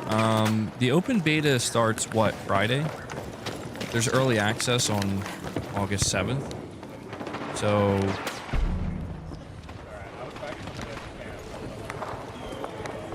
or no, I think early access for the beta starts on Thursday, the 7th, and then open beta starts Saturday, the 9th. If I'm not mistaken. Battle Royale in 2025 is not doing well, free or not. No, I'm not playing. I'm not playing right now. To be clear, we're watching. This is IGN's gameplay footage. I'm not playing. I could see how it probably looked like that, though, with my hand not on camera.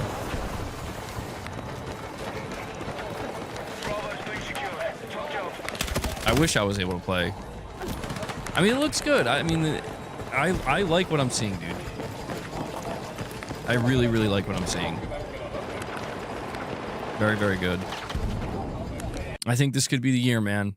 Listen, at the very least, I don't know if this is going to end up actually taking on Call of Duty or not. I don't know if that's going to happen.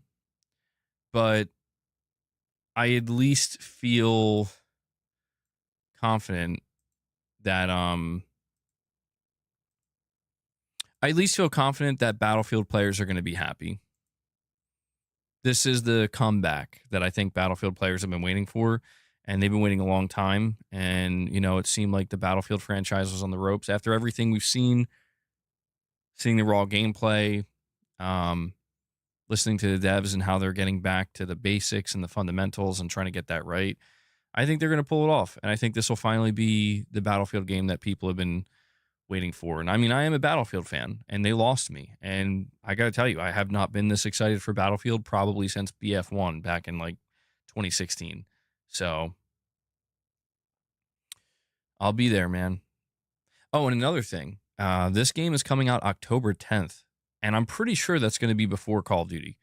I think Call of Duty is not coming out till November this year. So I mean, I don't know. They're going to get out ahead. We'll see. We'll see what they can pull off here. Now we're going to check out Marvel Tokon Fighting Souls. Lux, you're saying, will it be on EA Play through Game Pass? I think it will, actually. Yeah. I'm pretty sure it will. I'm pretty sure all of EA's games go into their subservice, don't they?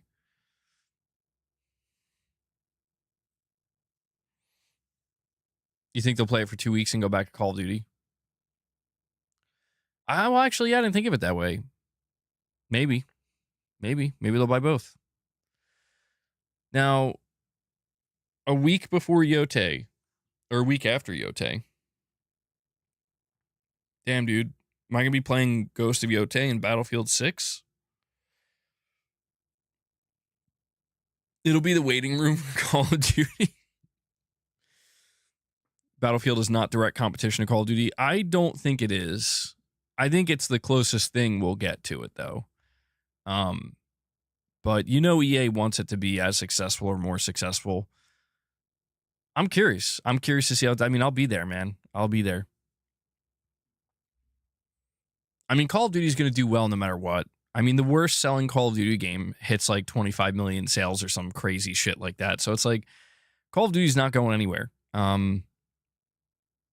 I have to admit, though, like, I really am curious to see, because the thing about Black Ops 7 is it's going to be kind of futuristic. Not far future, but it's going to be somewhat futuristic. And I do wonder how big of a difference maker that's going to be, where, you know, Battlefield 6 is completely modern. It's set in the year like 2027. So it's, you know, it's like a year and a half. It's modern. You know, I think Black Ops 7 is set in the year like 2040 or something. So it'll be interesting to see. Oh my God, my eye won't stop itching, dude.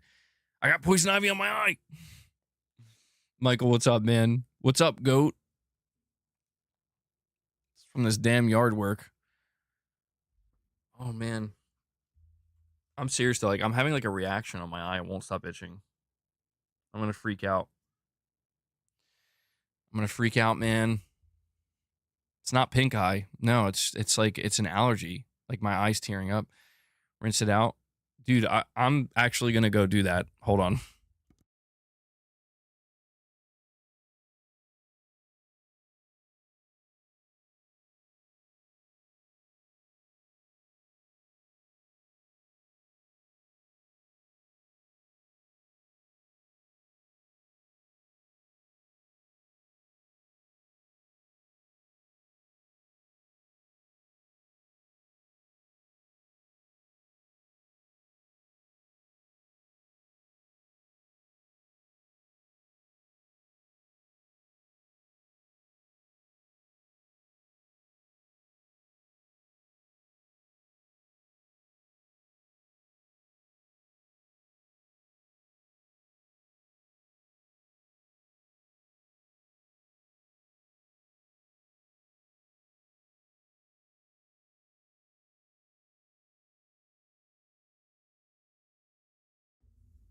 Oh boy.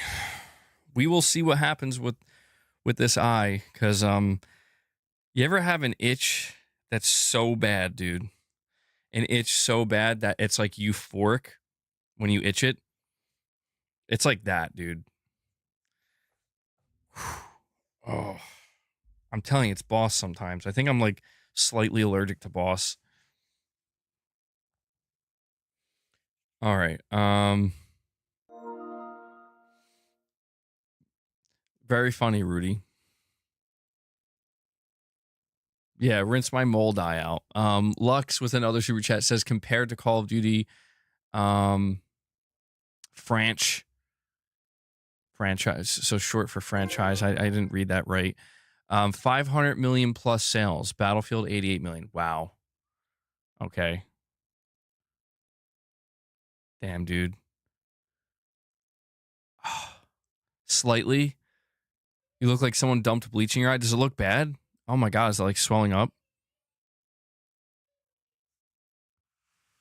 I almost just took my hat off.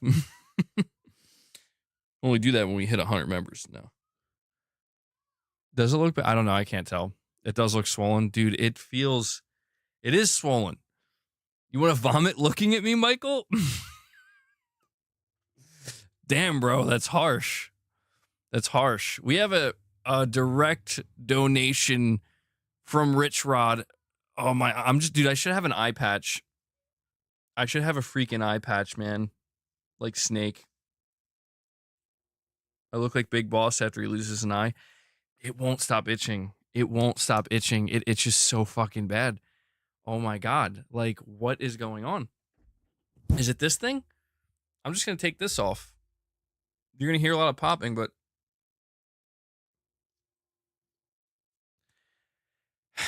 I'm allergic to Battlefield or something, man. All right. I'm going to talk with that thing off the mic for a little bit. I'm sorry if you hear a lot of popping, but maybe there's like dust and shit in it. I don't know. It's the tears that I haven't let out in years.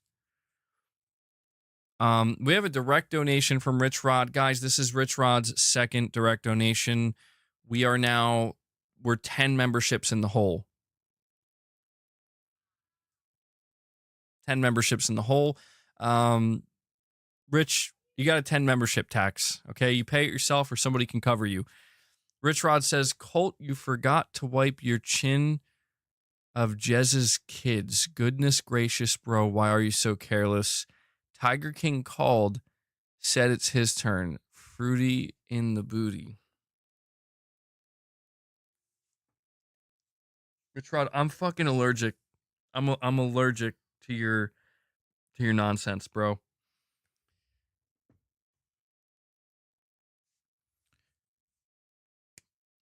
I'm like having an allergic reaction, and I'm reading the craziest shit from RichRod. What is happening? What is happening right now, dude? Yo, if I have to end this stream, it's legit because my eye. I'm gonna need like Benadryl. I'm gonna need Benadryl. Go wash it out properly. I did wash it out. What else am I supposed to do? Help. I am holding on for dear life. We'll power through it. We'll power through it. My body can handle it. My body can handle it. Dude, this is why. I don't know. I was outside doing yard work yesterday, and I think this is the result. I can take it. I can take it. We'll power through. Oh, put a controller on it.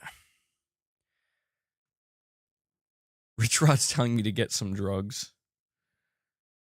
Oh, well, I do want to react to some Marvel Tokon Fighting Souls, but I gotta wait for this to subside. Who's my favorite character between Solid Snake and Big Boss?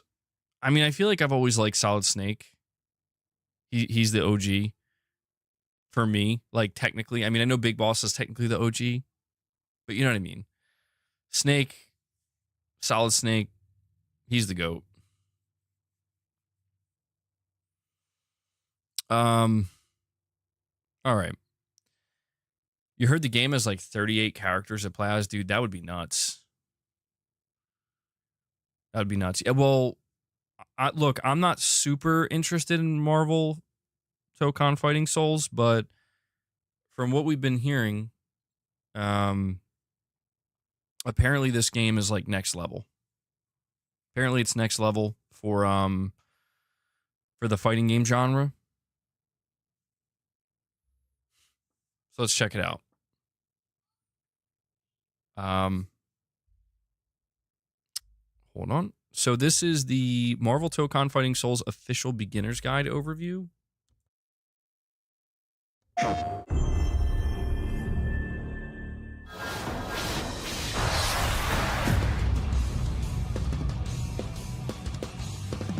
Minasan, こんにちは。マーベル闘魂ファイティングソウルズディレクターパチこと関根和人です。この後の映像では基本操作やゲームルールをご紹介します。まだ開発中のものですが、8月のエボにて世界初私有を出展します。ぜひこの動画を見て予習してきてください。皆さんの私有とフィードバックを楽しみにしています。それではご覧ください。Battles are 4v4 in a 3 out of 5 round format. The 4 characters on your team share a single vital gauge. A KO is achieved by reducing the opposing team's vital gauge to 0, earning you a round win. The team who takes 3 rounds first wins the match. The assemble gauge sits just below the vital gauge and is used for assist-related mechanics. On the bottom of the screen, you can see your skill gauge. This is needed to perform powerful skills with your lead character. The first round of a match starts off in a 2v2 format. Executing a successful throw or landing certain special moves in just the right location sends the opponent flying and triggers a stage transition, that's pretty sick, reuniting you with your third and then fourth ally. Damn, dude. Your allies also meet up with you when you slam the opponent into the stage corner or lose a round. KO!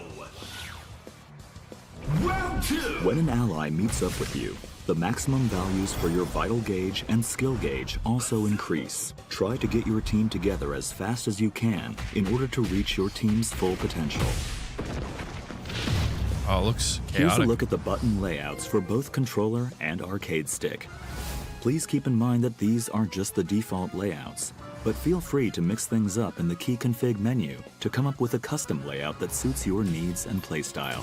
Options It does such look as a the little bit ability to set intimidating, macros not gonna for lie. simultaneous button presses will also be available. Feel free to take a screenshot here and start considering a layout that works for you. Basic moves. Left and right directional inputs move your character forward or backward. Upward inputs perform a jump, and downward inputs perform a crouch. Quickly tap forward twice or press the dash button to perform a dash. Quickly tap back twice or press back and the dash button to perform a back dash. Dashes and backdashes can also be performed mid-air. Input another upward direction during a jump to perform a double jump. Quickly tapping down before jumping from the ground lets you perform a high jump. You can block the opponent's attacks by inputting a back direction. Back while standing performs a standing block. Down and back performs a crouching block. And back while jumping performs an aerial block. There are three types of normal attacks: light, medium, I'm gonna get real good at this game. I'm gonna become a pro. Each attack has variations that can be used while jumping or crouching. These attacks can also change when combined with directional inputs, such as pressing forward and heavy or down and heavy in midair. Unique attacks, activated with the unique attack button, perform actions distinct to a character's abilities. Captain America throws his shield in a special trajectory. Iron Wolverine's Man gonna be fires in this his game, right? repulsor blasts. Ms. Marvel extends her arm to move. Flux, I'm definitely gonna play this game online, bro. Wind across the screen. Star-Lord swaps the element in his element gun. Better be able to emote Dr. Doom mid-match. creates a shield that defends against projectiles. The more I see of this, the more excited I get for it, honestly. It does look really solid. Feature variations I'm not a huge fighting game fan, but directional inputs. it's looking good. Each character has their own set of special moves called I wanna see skills. Wolverine, though. You can perform a variety of skills using different combinations of directional inputs and the skill button. Press the skill button, medium, and a directional input to perform a variation of that skill.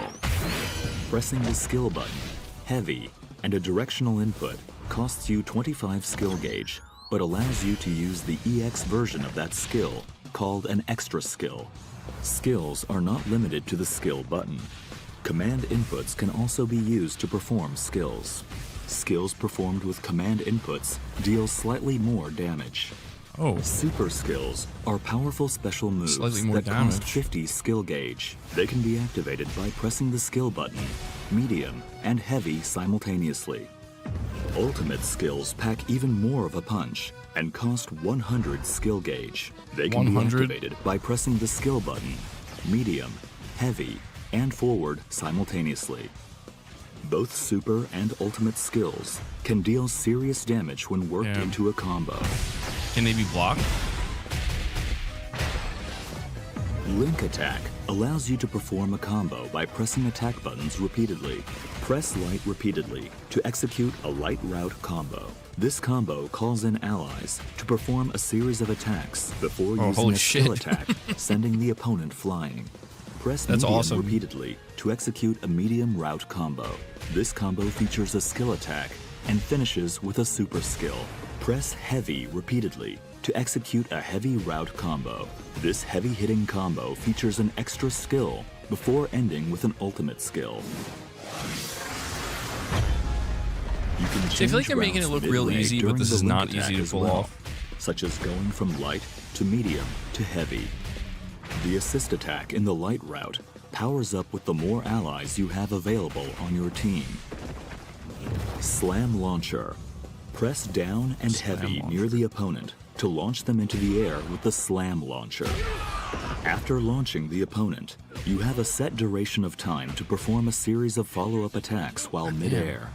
With You're a few flying. attacks in, press down and heavy to perform a powerful knockdown, or forward and heavy to trigger a blowback attack. Assemble assist, activated with combinations of the assist button and different directional inputs, can perform a variety of team actions. Press the assist button or assist and forward to summon your ally in the first slot. Press down and assist to summon your ally in the second slot, and press back and assist to summon your ally in the third slot.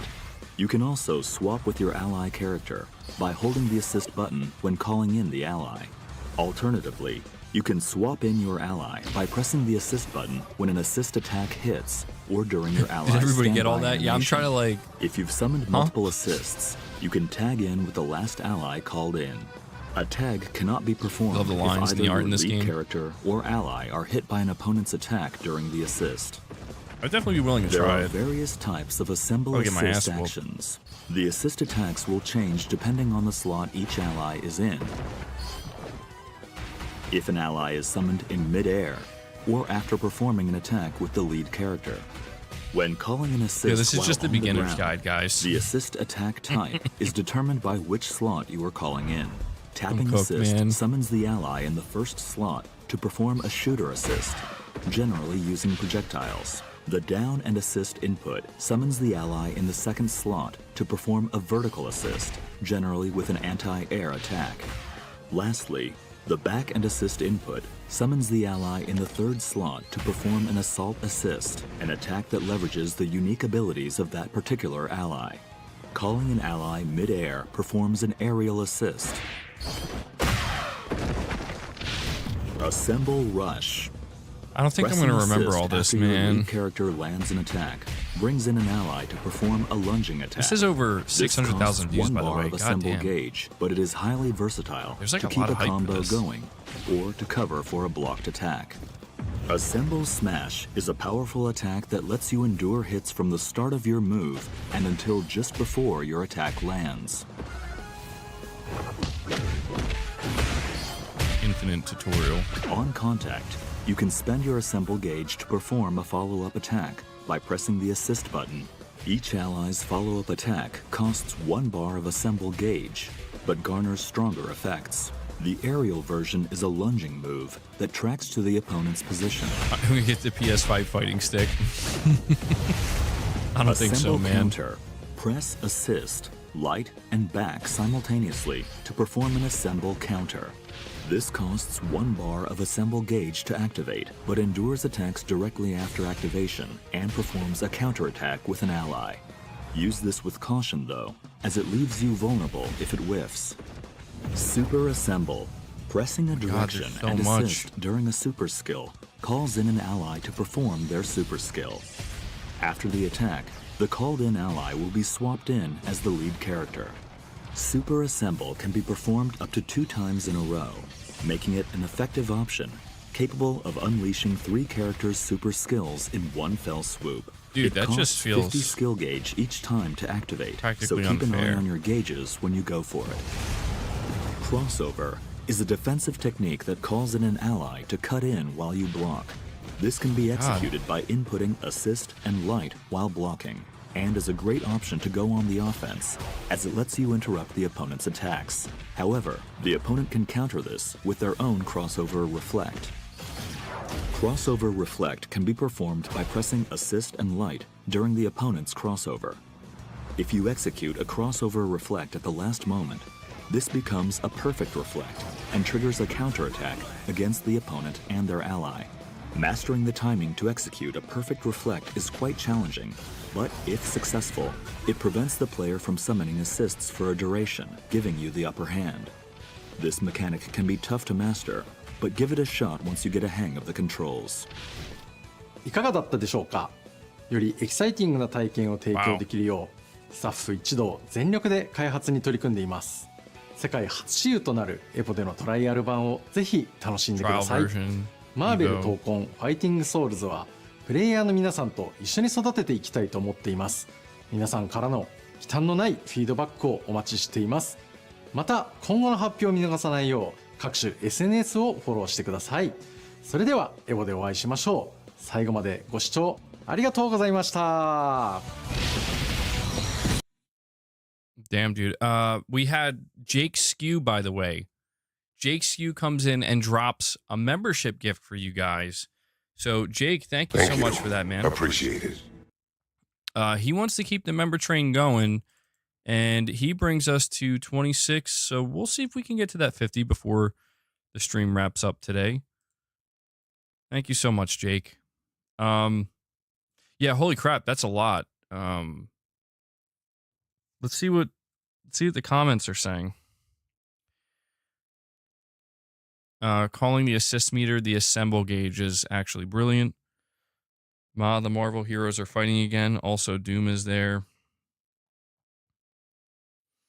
My only hope, wish, and prayer is that Nightcrawler or Beast finally make it a modern Marvel fighting game for once. Make it to a modern Marvel fighting game. Every game should have an official guide video just like this.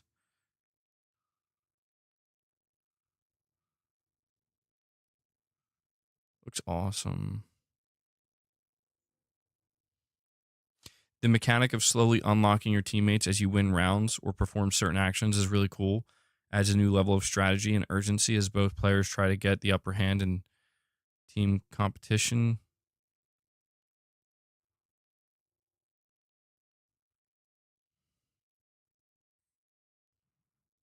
Maximilian will go crazy. Damn, dude. A positive IGN comment section. Michael's asking, I'm not a fighting game expert, but where does this differ from other fighting games? I think the huge, like the major difference here is it's 4v4.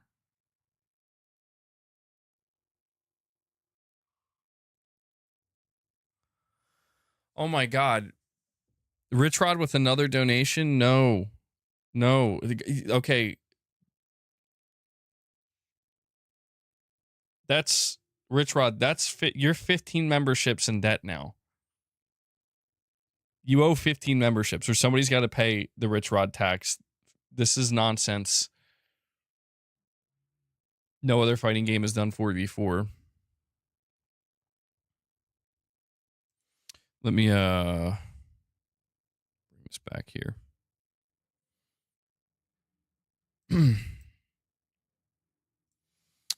Okay.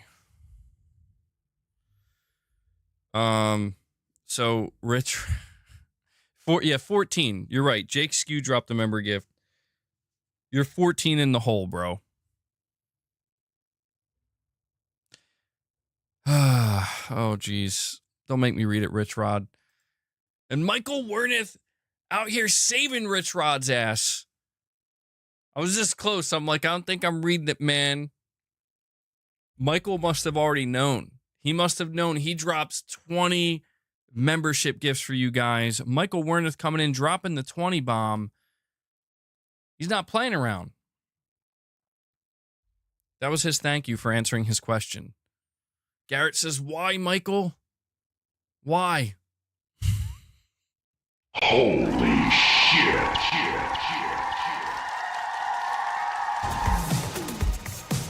Good God.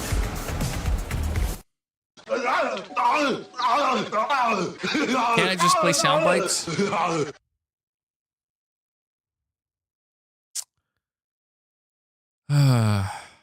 Hold on. Before I read this, though. Well, let me see where this took us. So, we're now at 46 members, guys. All right? 46 members.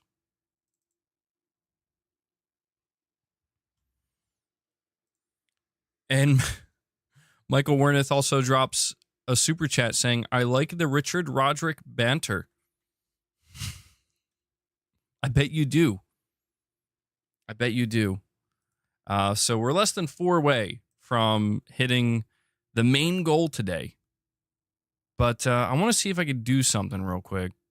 Hold on. Because I don't...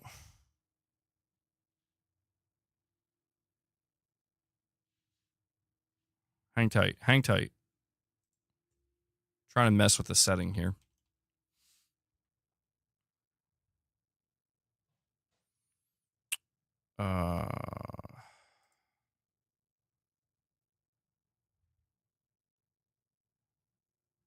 Why? Hold on, RichRod. I'm sorry. Everything's breaking. My entire stream just crashed. I don't... RichRod broke it, dude. And Jake Skew, a member for 21 months, says, just got my new card and trying to see if it works. And besides Metal Gear Solid Delta, out of Lost Soul aside, and Battlefield 6, what game are you more hyped for? I mean, I have to admit, yeah, Metal Gear Delta is the number one, but I have to admit that Lost Soul aside, that last gameplay they showed kind of really, it really, my hype shot up for it. But I don't know, Battlefield 6 is looking really damn good, dude. Like, it might be Battlefield 6, truthfully. Putting aside Ghost of Yotei and MGS Delta, because those are my two top most anticipated games right now. Battlefield 6 is now up there. Like, I'm very excited for it, actually. And yeah, Silent Hill F, that's another one. Apparently the previews are incredible.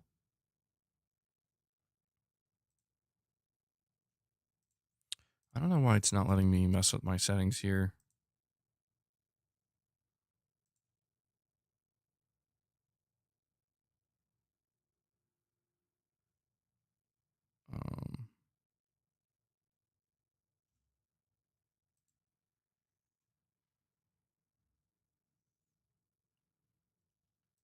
Yeah, the Silent Hill F previews came out, and people are saying it might be the best Silent Hill of all time.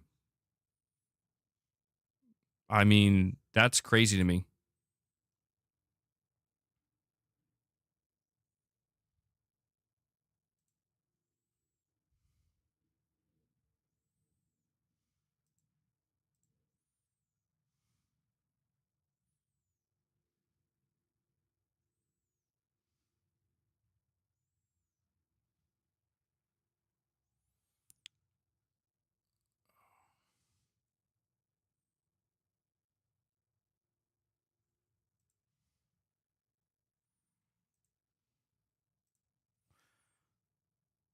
Let's see if this works. It's okay, OG. Both of Colt's eyes look like that after they are done with him at XB Studios. It was KJP's turn, but he said Colt's breath smelled like taint.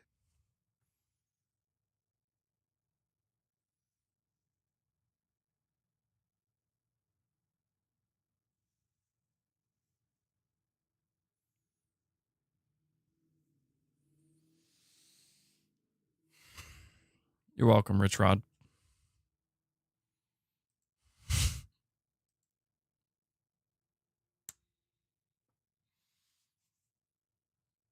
Michael Warneth, you're asking me what the last word means? You really asking me, Michael? You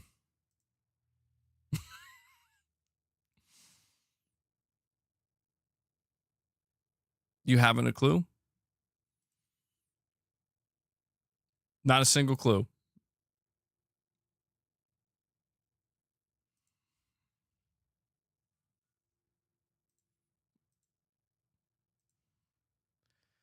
Hold on.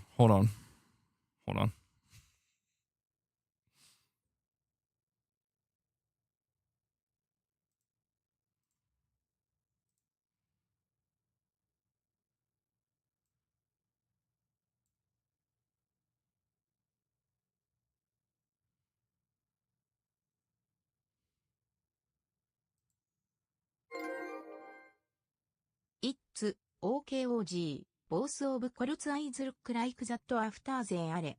like that after they are done with him at XB Studios. It was KJP's turn, but he said Colt's breath smelled like taint.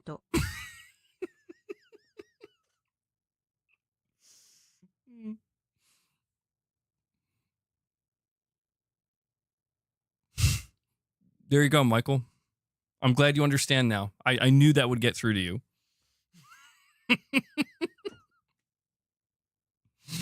Bro's like, I get it now. Makes total sense. Oh, holy shit. What's happening, man? Video games. Is it Gregory? Yes. Okay. Okay. Back on track. Do it in Spanish. So what are we thinking about Marvel Tokan Fighting Souls? What are we thinking? I'm not doing it in Spanish, RichRod. Not doing it in Spanish. You've got enough. James Sunderland had combos for days in Silent Hill 2.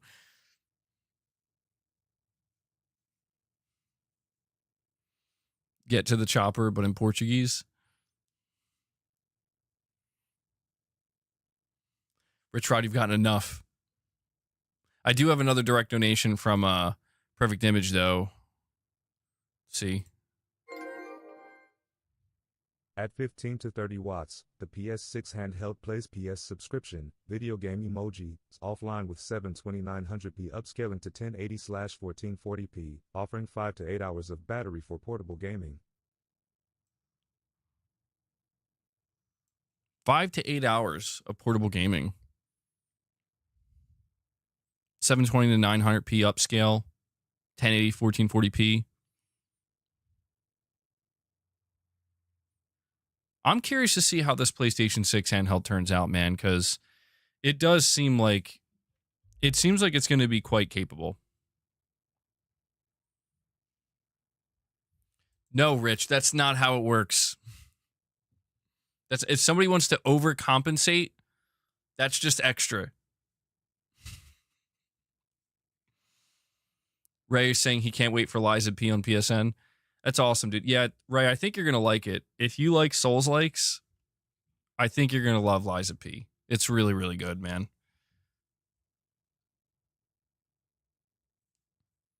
He refuses the ones we recommend. Well, hold on, 0 Point. What was the one you wanted recommended or wanted me to check out? I'm sorry, it's just my eyes starting to itch again, and I'm freaking out.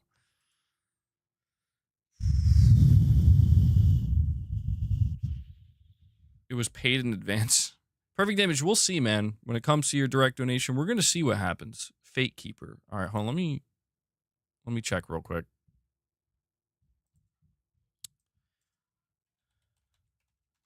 FateKeeper. Oh, was this just announced? Oh, shit. All right, hold on.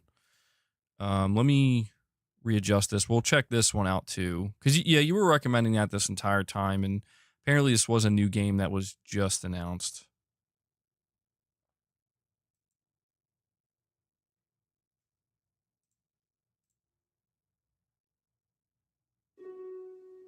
Is this, is there gameplay in this, or is this just like a cinematic trailer? Santo Kakoranchipa. Sentu nema kun. Kitoma. Uchi kitoma. Labok. Solgo fan kurabakut. Tuho tankre. Rutagarun shoklitantifa. Zentakan baritoma.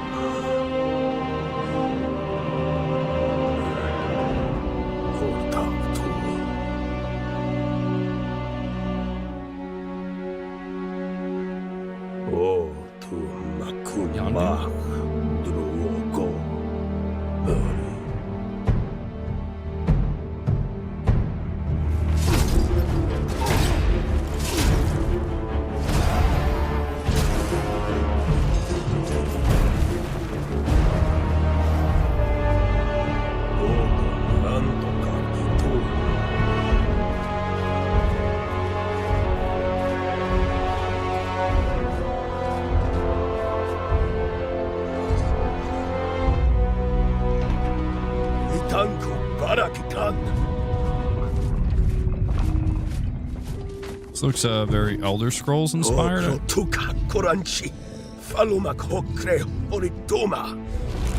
Graphically, it looks really crisp. Count Dokushi, Washikotan.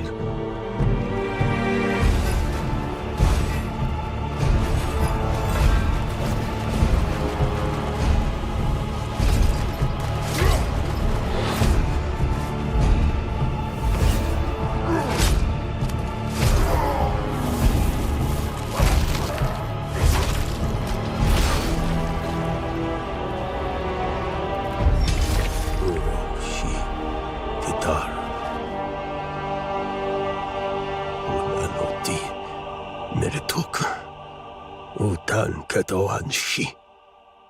Utan FateKeeper.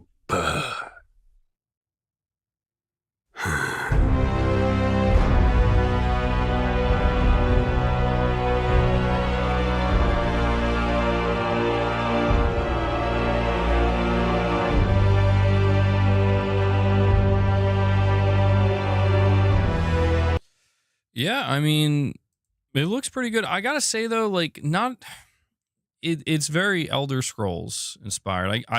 Yeah, I guess it is a Steam exclusive. Not a fan of the that type of first person combat though, but it was pretty cool when they would show like the finishing moves. Graphically, it looks good. Definitely interesting. It's coming to consoles at some point. Huh. Yeah, I missed this one. I didn't see this. It's my first time watching that trailer. Not bad. Not bad. You think it'll have a third person mode? Let me move this back. All right, let me head back over to the chat. A lot of games coming up, man. That's one thing though. A lot of games coming up. MBG, it's just Dark Messiah, Might and Magic. That's a good thing. You think the Elder Scrolls is overrated? I never got into the Elder Scrolls. I mean, like, one of the rumors we covered in today's video was a report that Starfield's coming to PS5 next year, spring of next year. And I think it'll do well, but I'm not excited for it, man. I gotta be honest. It's just not my cup of tea. And Michael Wernick comes in and drops another member gift. He drops 2 single member gifts. Something tells me he's going to try to get us to the 50. Michael wants to do it. He's doing it. He's doing it. Is somebody going to beat him to it?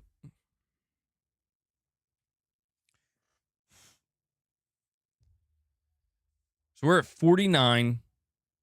We need one more. Is he going to hold it? Is he going to do it? He wants us to cross the threshold. He's being chaotic. He wants to just leave it at 49. Send it, bro.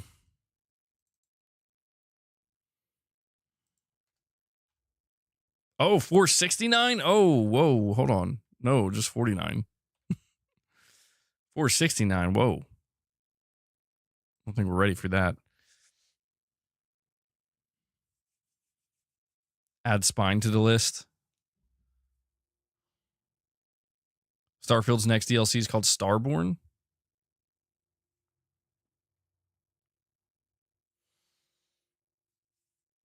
I mean, I do assume that when Starfield comes to PS5, it will be pro enhanced. Whoa. Boss, I think I'm allergic to you right now, man. I'm sorry. And Isley comes in and does it. W's in the chat for Isley and Michael Wernick. Isley drops another single gift to get us to 50 on the day. Isley, thank you so much. Thank you guys so much for, sorry, keep messing it up here, for hitting 2 goals today. So I will owe you guys some reps at the end of today's stream. FateKeeper, more like Code is the gatekeeper of his Phil Shrine. Stickiest, most disgusting thing in the world. Just gets jealous. Domestic violence now. Yo, hold on. I didn't know that it was just going to automatically play the direct donos like that. Whoa, hold on. Hold on now.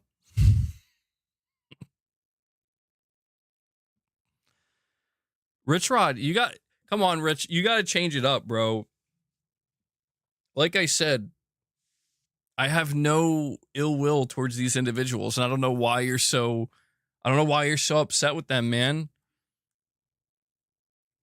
Rich, you have some anger issues. He's choosing violence once again, seemingly. Maybe not violence, but he's just being grotesque. But thank you guys so much for getting us to 50 members. Well, RichRod wants to keep donating. That's enough. There's no stockpile for RichRod. Another 5. Damn, Rich, that sounds personal. You think so? Damn. You think so? It's pretty serious. Come on, get out. Stop it. Stop. You're being bad. Boss is being bad. MBG, I'm more hyped for Medang and Crimson Desert than any of these games. That's fair. They both look really good. There's so many games, man. No, I was at plus 11, so now I'm plus 6. No. You were like 14. You were in debt by 14, and then, oh, okay, you know what? You might be right. No. You're still in debt. Rich, you're going to be perpetually in debt, bro. Perpetually in membership debt. That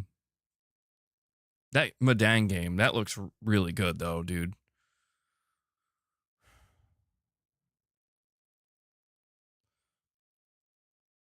Oh, you think people are dropping from the stream because they're tired of the RichRod? Oh. Boss, I love you, man, but you gotta go.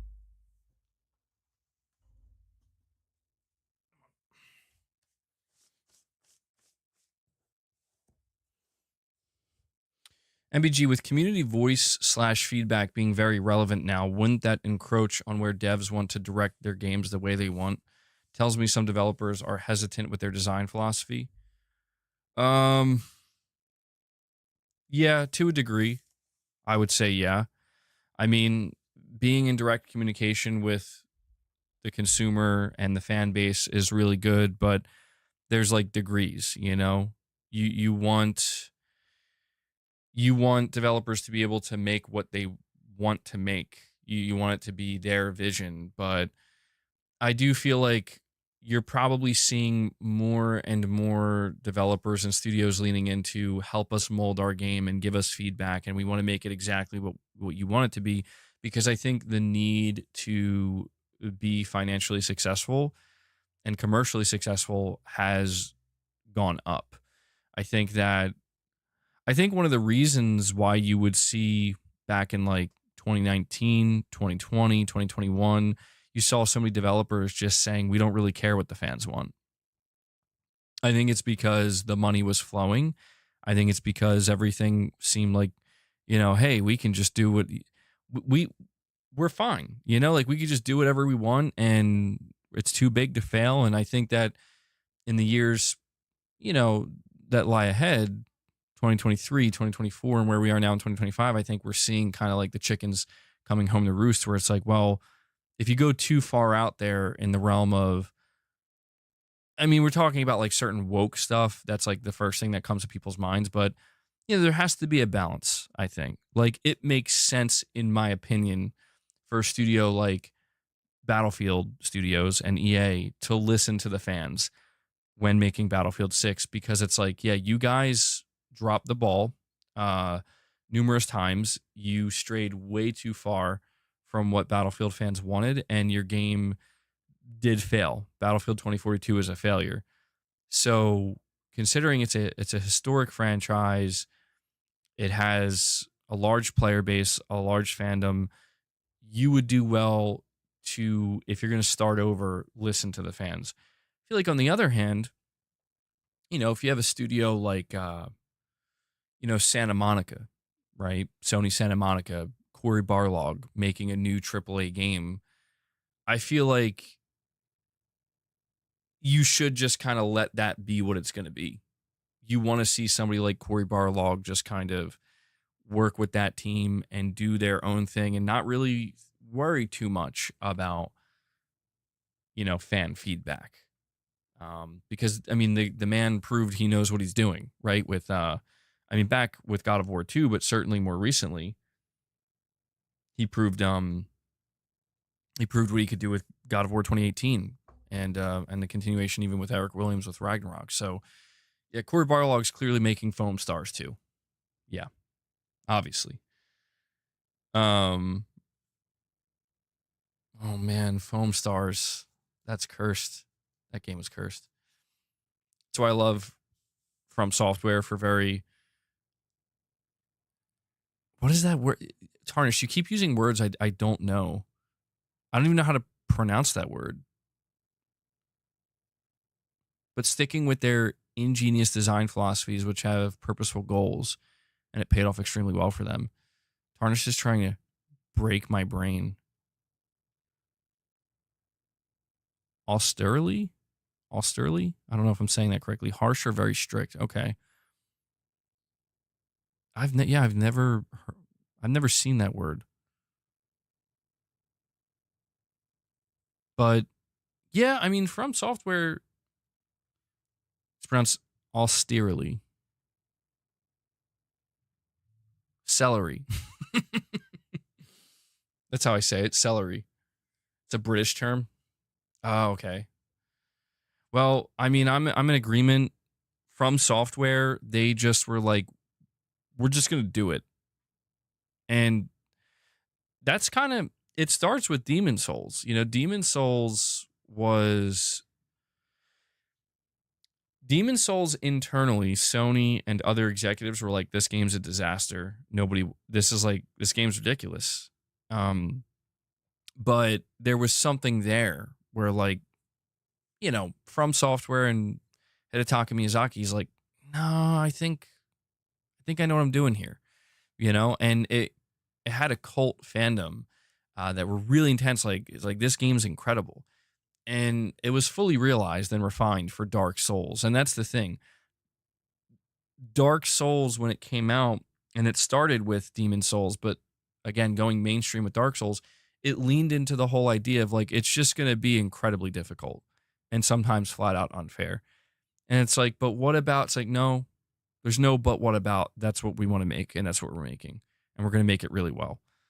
And it just seems like people picked up on that. And there is a level of, I think, inherent respect that is earned when a developer not just goes, it's not about going against the grain, but does what they want to do and does it very well. I think people immediately gravitate towards that because it's easily recognizable when there's so much stuff that is the opposite of that. It's so much stuff that's just playing it safe, so much stuff that's just kind of following the tried and true formula, so much stuff that seems just iterative and not innovative. And yeah, I mean, this is why we do want to encourage developers, obviously, that's why I think Death Stranding is such an interesting game, because it's like, yeah, man, Kojima is one of the few people that could be in that position where it's like, this is what I'm going to make. And it's going to cost like probably $100 million or more, but this is what I'm going to make. And, that game pitch coming from anybody else would immediately get rejected. But, it's cool that he leveraged his position in the industry to do something really different. And he was talking about OD recently, by the way. Kojima did give us an update on OD. And he said before that, like, that's the game he always wanted to make. This is the game that people are going to love or hate. And he even said, I think he's curious to see how people respond to it 10 to 20 years from now. And I'm like, well, that's a little concerning, but we need more of that. We kind of do need more of that in this space. Did I see what he said about games nowadays?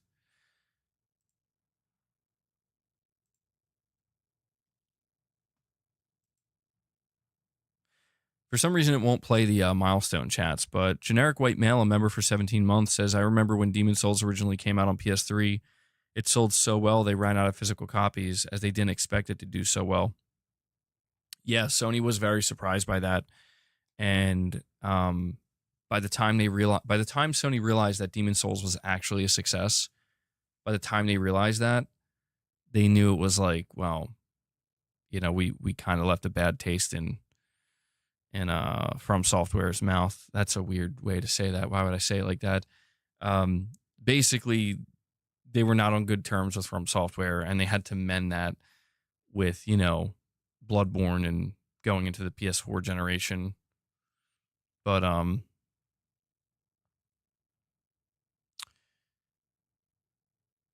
you missed Japan Studio. MBG, after playing a little Astrobot recently, I've come to the conclusion that it really is one of the best games of all time. Have you played all the DLC? MacTube, yeah, I did. I played all the DLC. I got 100%. I have a member stream of me playing the last mastery level. So if you ever become a member, you can check that out.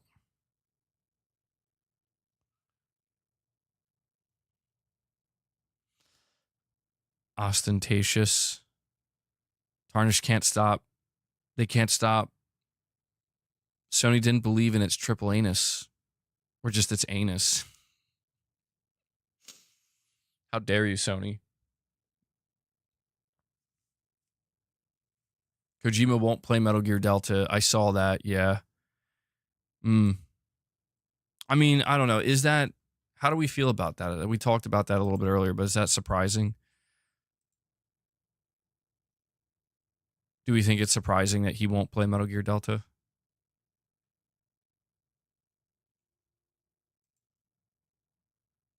I mean...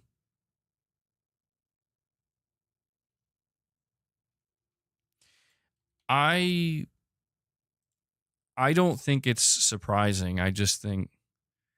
I don't know that it's... I don't know. Is it an ego thing? I don't know why I'm not reading it that way. Sony believed in Marathon. I'm still worried about Sony's live service future, man. They still... Yeah, I don't know, man. They, I'm still worried about Herman Holst. I gotta be honest. Still worried about Herman. He, I think he's good with some stuff. I think with other stuff, it's like, Herman.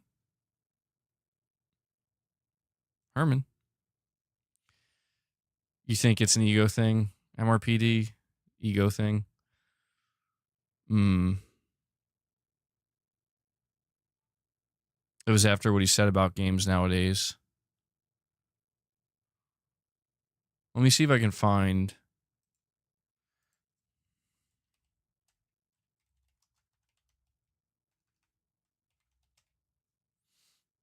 Let's see.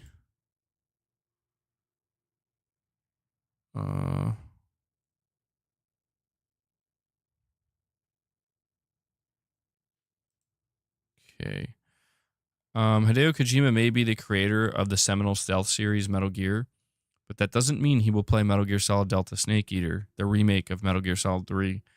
In an interview with Essence, I don't know if that's how you say that, when asked if he would be playing Metal Gear Delta, he laughed and replied, "No, I won't."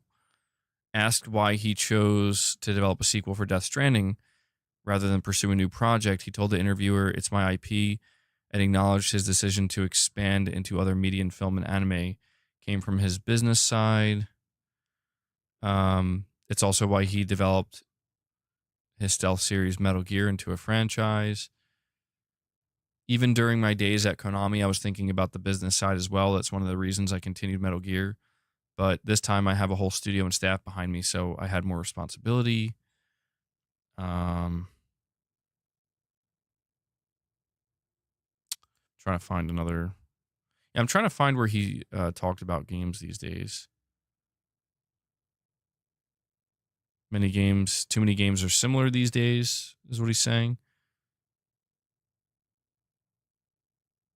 Hideo Kojima thinks game... Dude. Headline from Polygon. Hideo Kojima thinks games would be better if more developers knew how to kill people. What?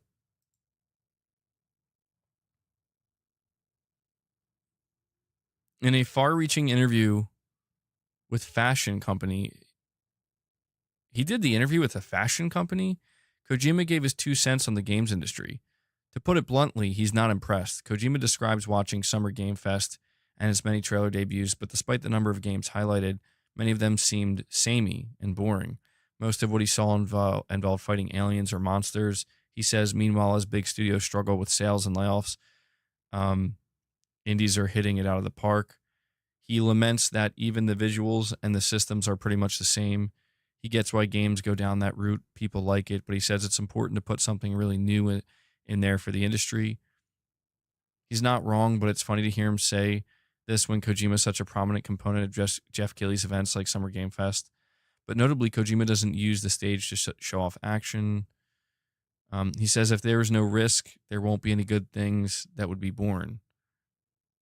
The disappointment with AAA games might explain why Kojima says that he barely plays games at all. I could kind of create a game just by watching one painting, Kojima claims. I suspect we'll see an indie kickoff. Dude, Kojima is so egotistical. I could create a game just by looking at a painting.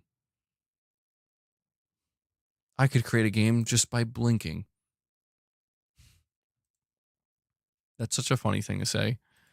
The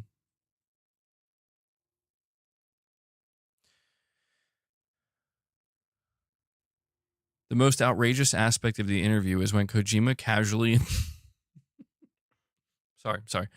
The most outrageous aspect of this interview is when Hideo Kojima casually implies that he's actually quite deadly right after bemoaning the state of the gaming industry. The interview describes an incident where Kojima visited a studio to advise on a stealth game, only to walk away feeling lukewarm. People who are making military games, they probably don't know how to dismantle a gun or shoot a gun, he says. So that's kind of sad. Naturally, he's asked if he knows how to work a gun himself. He does. Oh, he does. Yes, because I've been doing this training as well, and I learned so many ways to kill people as well. Kojima says with zero elaboration. And that's it.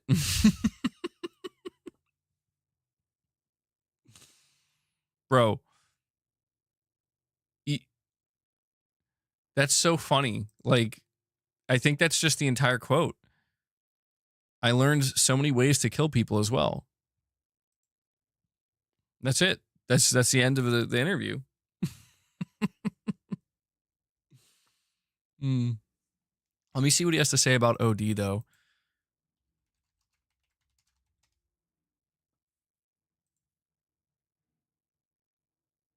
Okay.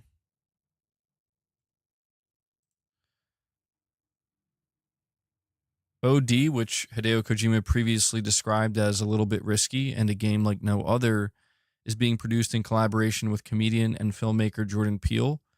Not much is known about the mysterious game aside from its cast, which boasts the likes of Hunter Schafer, Sophia Lillis, and Udo Kier. But it's still a Kojima project, and that, of course, means that it is instantly attracted hardened stans. Of the horror genre. Kojima isn't sure, however, that everyone who engages with OD will actually enjoy it. The beloved director reveals as much in a new interview with luxury fashion retailer Essence. He explains that the upcoming game is something totally different, admitting that people will love it or hate it after experiencing it for themselves. The genre legend is interested to hear what fans think, although he'll be more concerned with later opinions of OD. When it releases, Kojima will look through social media posts harboring fans' thoughts and read critics' reviews and watch YouTube videos about OD. But these sort of more contemporary opinions will not matter to him as much as those that come out later down the line, like literal decades. Quote, the real evaluation comes after 10 to 20 years from now, end quote. So I don't know. I have no idea. I don't know what this means. I don't know what this means for the game. I don't know what type of game it's going to be. I don't know why he's saying it's going to be decades later. My guess, to be honest, if I'm being really honest right now, my guess is I think he knows this game's going to get destroyed. That's kind of how I read it. He says you're going to love it or you're going to hate it. He's clearly saying it's going to be divisive.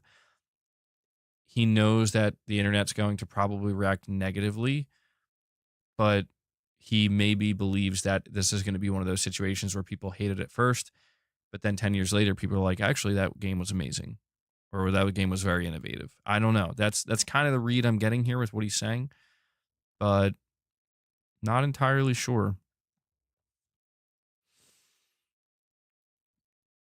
Kojima gets fired after OD.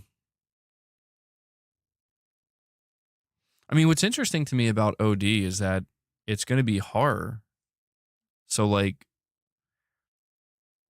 I mean, I have a hard time imagining Kojima making a bad game in the horror genre. The only thing I could imagine is that it's, yeah, I don't know if he does like weird stuff where it's like you're going to get text messages and it's going to mess with you. I don't know. Send you real mail. Send you emails, maybe.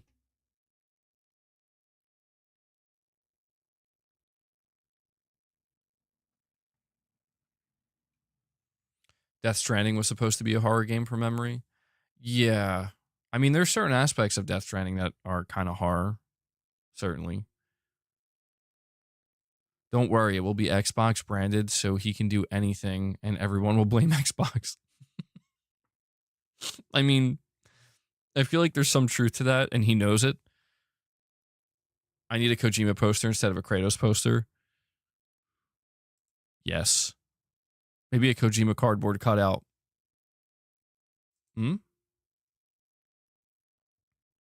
There were some rumors swirling around. There were some rumors swirling that OD may have gotten canceled, but it's still in development. It's still good. And yeah, I mean, I'm assuming whatever this is, it's going to be everywhere. If I remember correctly, Kojima Productions confirmed that this game is going to be utilizing Microsoft's cloud technology to some extent. So I really have no true idea of what this game is going to be, but I'll be interested to see it for sure. PlayStation made games like that with Supermassive. They weren't received well. Well, I mean, he says it's going to be something totally different, and I'm not sure what that means at this point in time. I mean, I feel like I look at something like Death Stranding, and I feel like, yeah, that's totally different. I mean, Death Stranding is a very different, unique game, and so is the sequel. So he's going more in the horror genre, trying to do something very different.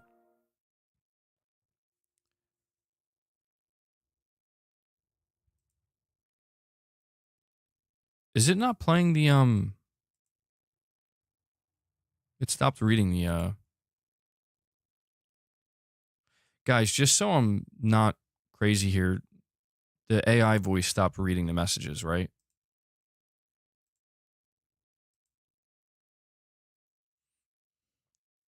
Right? No voice? Okay. Raven X0 with a $5 super chat. He says, Kojima's definitely playing Metal Gear Solid Delta Snake Eater secretly. He's just egotistical, LOL. Also, I can see your physical collection. How many do you have? It's a secret, Raven. It's a secret. One day when my entire area is filled up, because it goes lower, but once it's completely filled, maybe I'll do like a physical collection stream or something.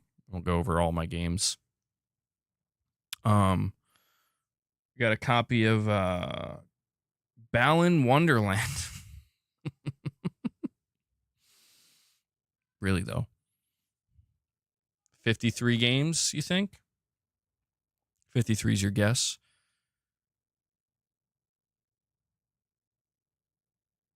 If I'm not mistaken, I think to fill up this entire rack. Oh, geez. I think it's like 100. It's either 160 or 180 games. So trying to fill it up. 14 games is in a collection. I have more than 14 games. I do agree with that, though. I don't think 14. I wouldn't consider 14 games a collection.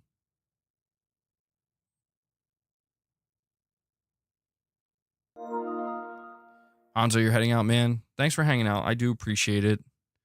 15. Damn you. Broccoli Rob with a $2 chat saying, can I borrow $1? Broccoli lives. Broccoli Rob, that's going to be a 5 membership tax. I'm just going to start taxing everybody left and right. I'm just kidding. Never change, Broccoli Rob. Never change. You have 2,000? That's a lot. 1,000 games is a lot of games, dude. I would definitely consider that a collection. I mean, to me, I feel like a collection would have to be like, well, I don't know. I mean, it depends. Everybody's, you know, opinion of what or definition of what a collection is different. I mean, it depends on what you're trying to do. Are you trying to just have volume, any and every game? Or do you meticulously pick out which games you want? Because somebody could have a very small amount of games, but if they're very particular games, a digital collection, yeah. I mean, I still consider that collecting games, technically. If you have a massive digital library, it's not my preferred way, but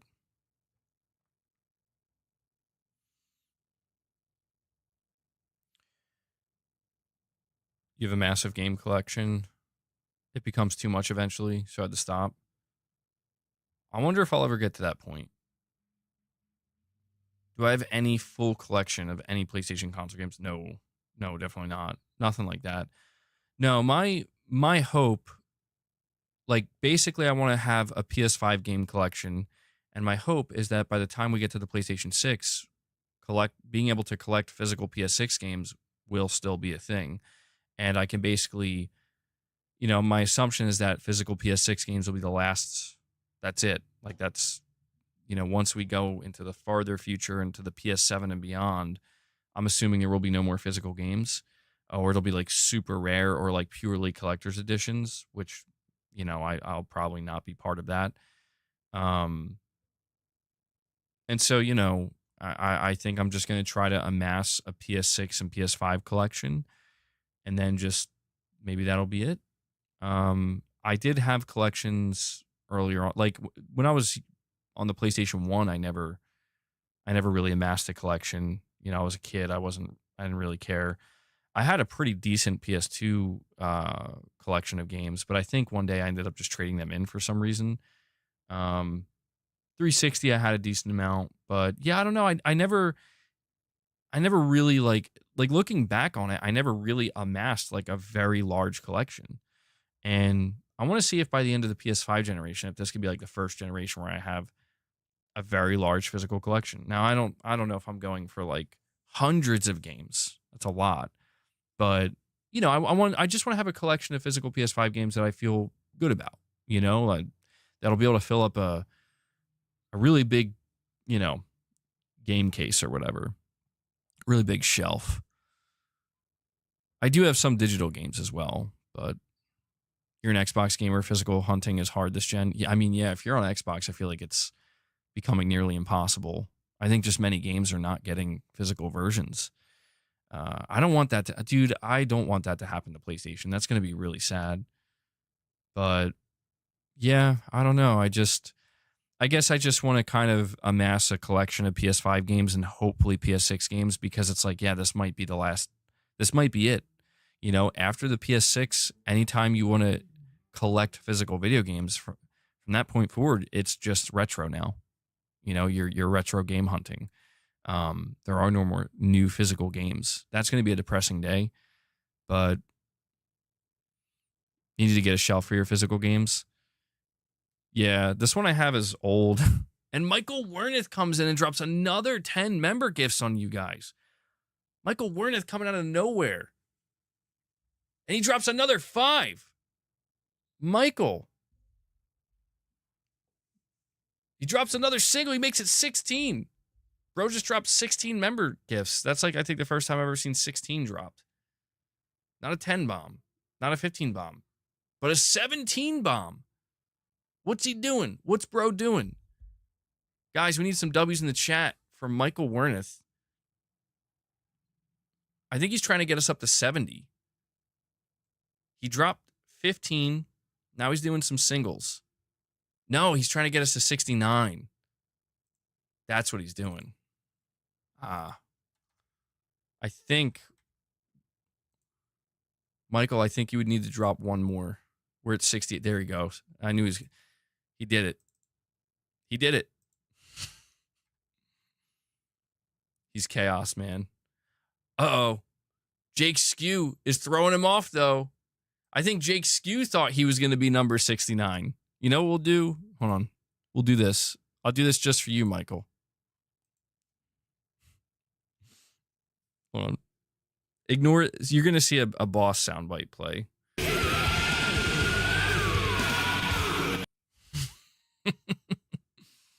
So we're technically at 70. But Michael he worked so hard. See, I got you, Mike. I got you. I got you, man. He worked so hard to get us to 69 members. Jake Skew was trying to take it from him.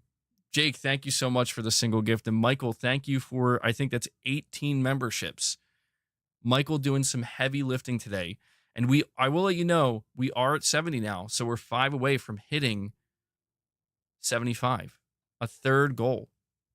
I think we could do it, man. I think we could do it. You guys have been showing great support. Thank you so much. I know there's not a whole lot going on with PlayStation news specifically. There's just been some more next-gen rumors, which are interesting, but if there's one thing that's become clear to me is people don't really want to talk about next generation right now. People are more focused on, knowing what the remainder of this generation is going to be beyond, Death Stranding 2 and Ghost of Yotei.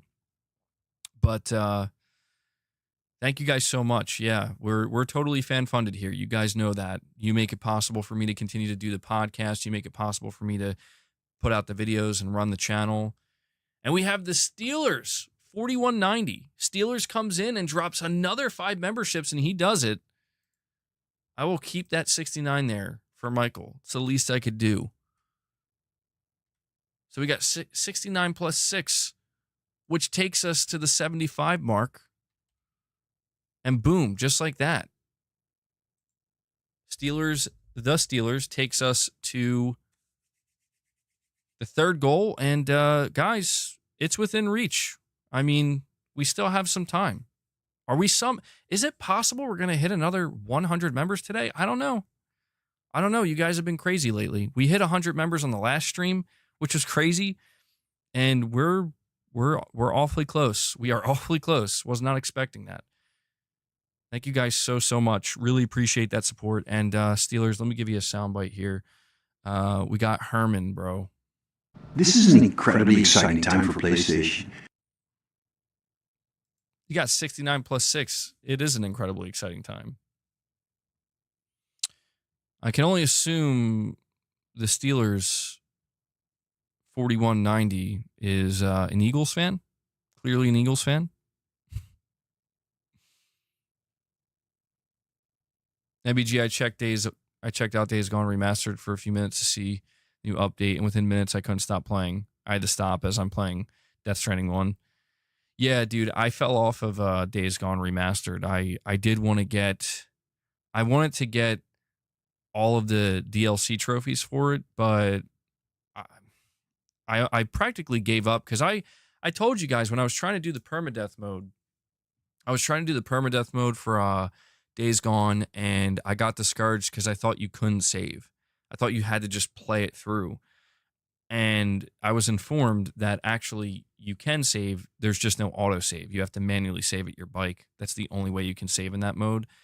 So I may at some point, although with all these games coming out, dude, it's unlikely, but I may at some point try to go back and get the like full 100% for Days Gone. I do have the platinum, and it's addicting. Yeah, once you start getting into it, especially like fighting the hordes, it gets kind of addicting.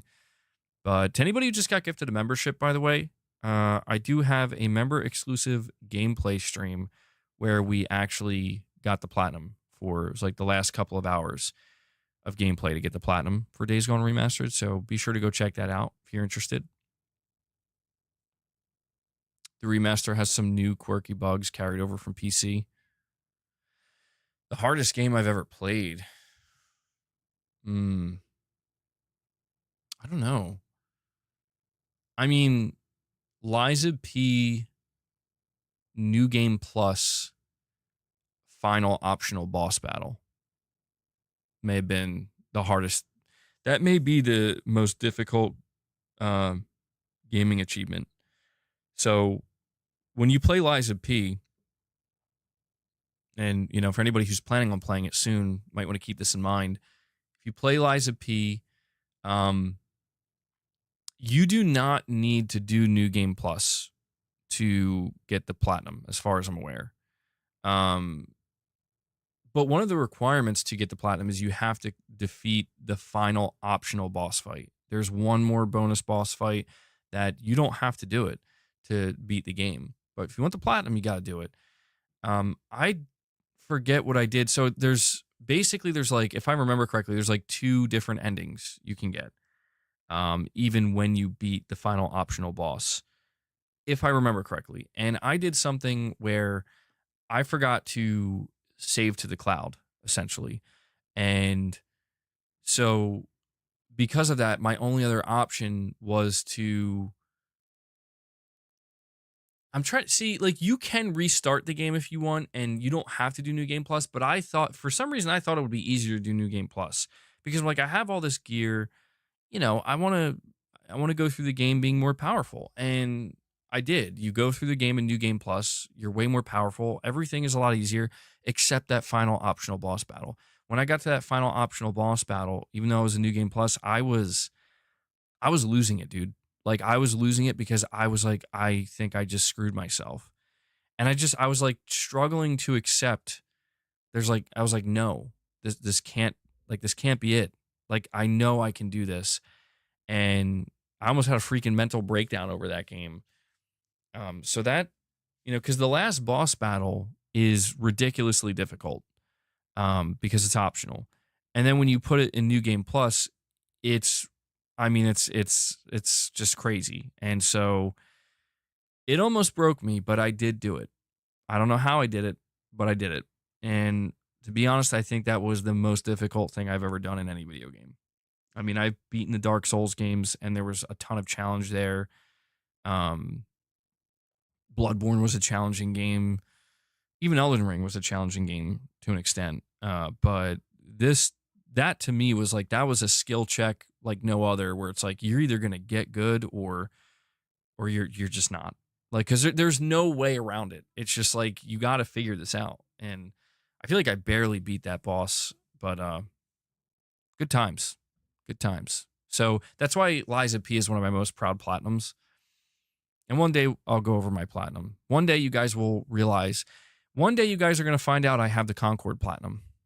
One day you're going to find out. You have not seen the final DLC boss yet. It's way harder. Oh my God. See that? Are you sure though? Like, is the DLC boss, the final DLC boss, is it even harder than the optional final boss in New Game Plus? I find that hard to believe. Maybe it is, though. Maybe it is. And that's true. They have difficulty settings now. Yeah, this was prior to them having difficulty settings, where I just had to figure it out. I don't mind that they have difficulty settings, to be honest. I know some people don't like that, but the reason I've never had a problem with it is because it's just like, if you don't want it to be easier, it doesn't have to be. You know, if you don't want it to be harder, it doesn't have to be. And having difficulty settings, I mean, if you beat the game normally, having the option to increase that difficulty. Crash 4's final level is very difficult. I feel like I played a little bit of Crash 4, but yeah, I never actually beat it. Difficulty settings should be against the law. Damn, dude.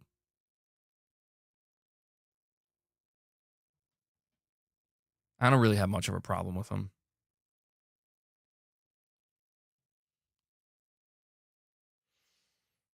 What about Xbox, MBG? What about it?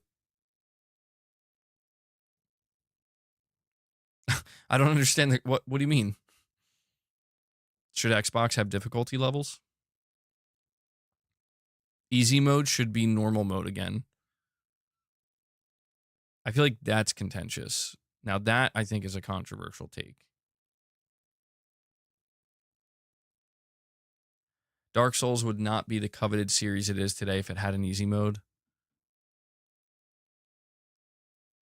MBG, there's a tweet by Robert Morrison you have to read. It's about PlayStation. He worked there for years. I think I actually know who that is. Let me see. Robert Morrison.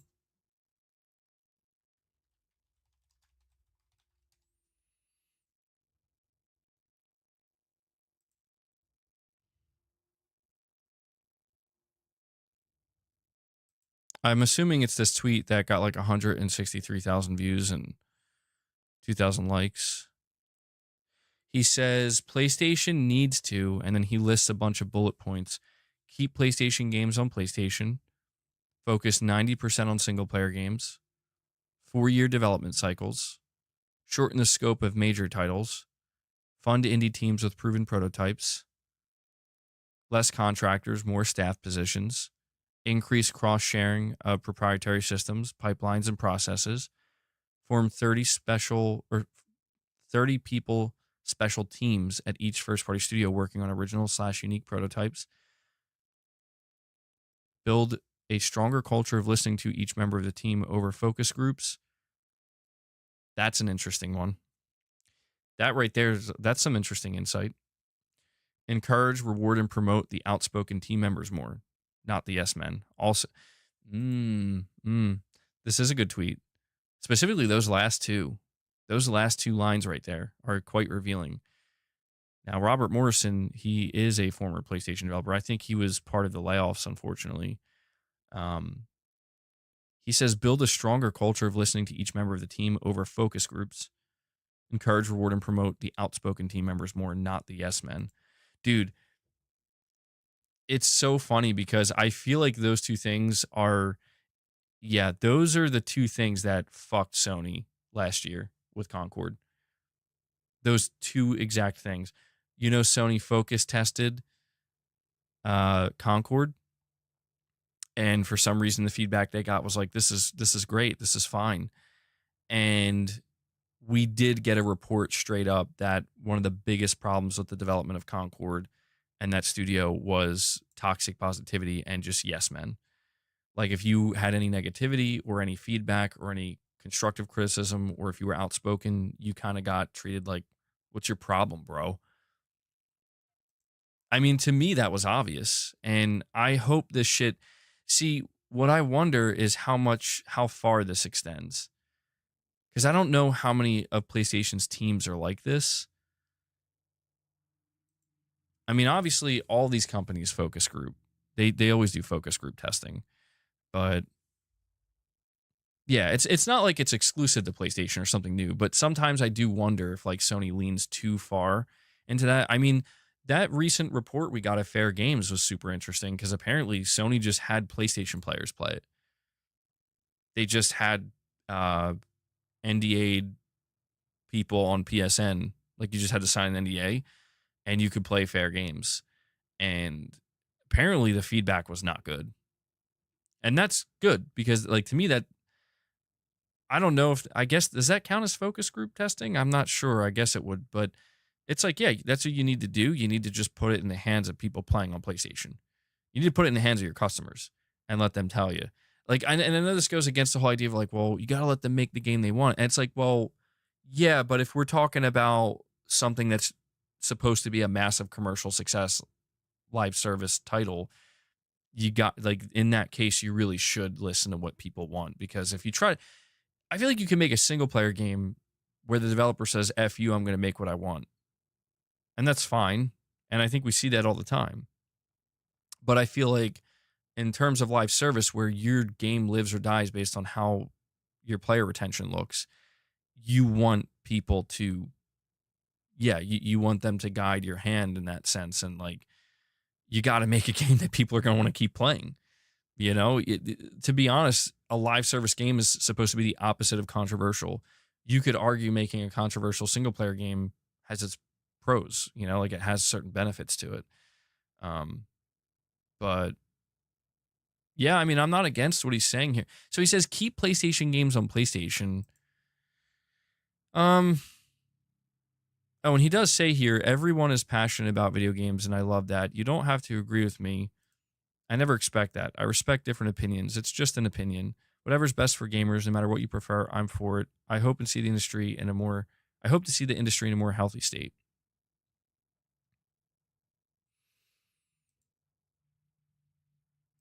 I mean, here's the thing about like trying to view this from a more business oriented perspective.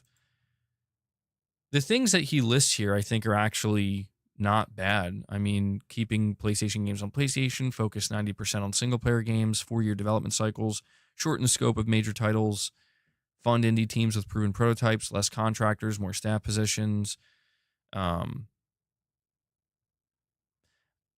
think that the only real problem here from a business oriented perspective is everything he lists is at major risk of causing further stagnation. It might not, but like, so let's keep PlayStation games on PlayStation. That's fine. I mean, obviously, PlayStation players expect that, like exclusivity. The thing is, if Sony is starting to go away from exclusivity, at least with some games like Helldivers, it's because they're not content. The growth is not what they expect it to be. They want more growth. Could that be greed driven? Is that greed or need driven? Doesn't matter. It's business. It doesn't need to matter. That's important to understand. If there's a need, sure. If there's the greed and that's what's driving it, sure, it's business. You're allowed to do that. You're allowed to be greedy in business. Doesn't mean it's going to work out for you, but it's just, that's the nature of the business world, unfortunately. Focus 90% on single player games. See, I'm absolutely not opposed to that. The problem with that is Sony will fuck themselves if they do that. Unfortunately, not Sony as a whole, but I mean, PlayStation Studios will. Look, I'm not going to say they would crumble. They wouldn't crumble if they went all single player. It's just that the future of games, whether anybody likes it or not, the future of video game publishers is you need successful live service. You can have as many single player games as you want. You can have 10 AAA studios making 10 AAA single player games. That's great. You're going to need live service. It's not optional anymore. It's just, if you're in the AAA video game publishing space, it is not optional to have a live service. And I don't know what to tell people about that. It's just the way it is. Like, the market has dictated that. Not the publishers, not the people who made live service. The market has dictated that. So you could make an argument that 10%, Sony having 10% live service is enough. And I would agree with that, actually. If only 10% of PlayStation Studios were live service, realistically, that could be like one game or two games that have reached massive heights of success. And that's all they would need. That's all they would need.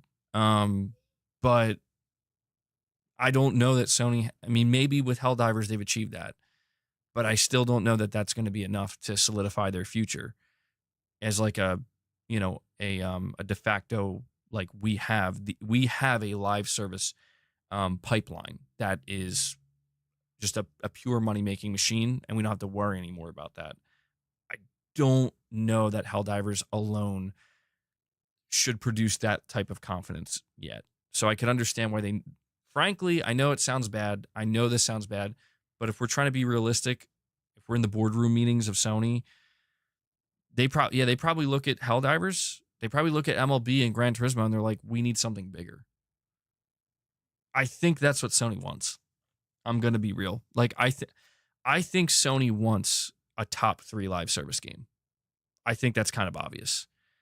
Helldivers isn't that. Helldivers is probably top 10, certainly. And it could maybe stay top 10. But I think Sony wants they want let's just face it, they want a Fortnite / Call of Duty level success. That's what they want. They want something that is just perpetually in the top 3 and just will not move. It cannot be taken down. They want a Roblox. They want a Fortnite. They want a Call of Duty. And I think they're just going to keep swinging until they get that. And they may never get that. That requires a certain amount of luck.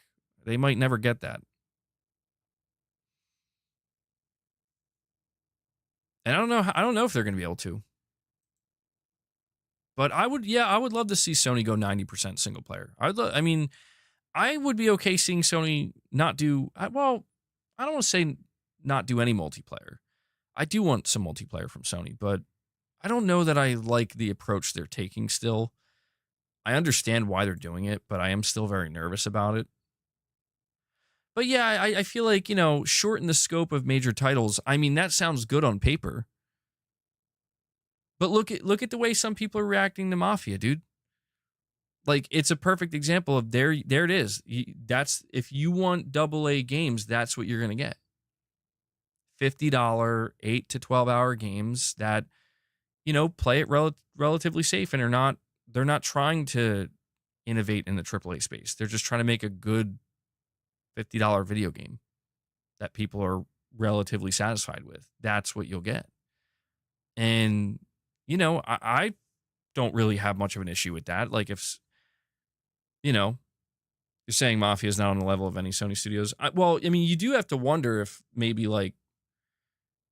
if Naughty Dog was we're going to make a $50 AA game. You do have to wonder what that would look like.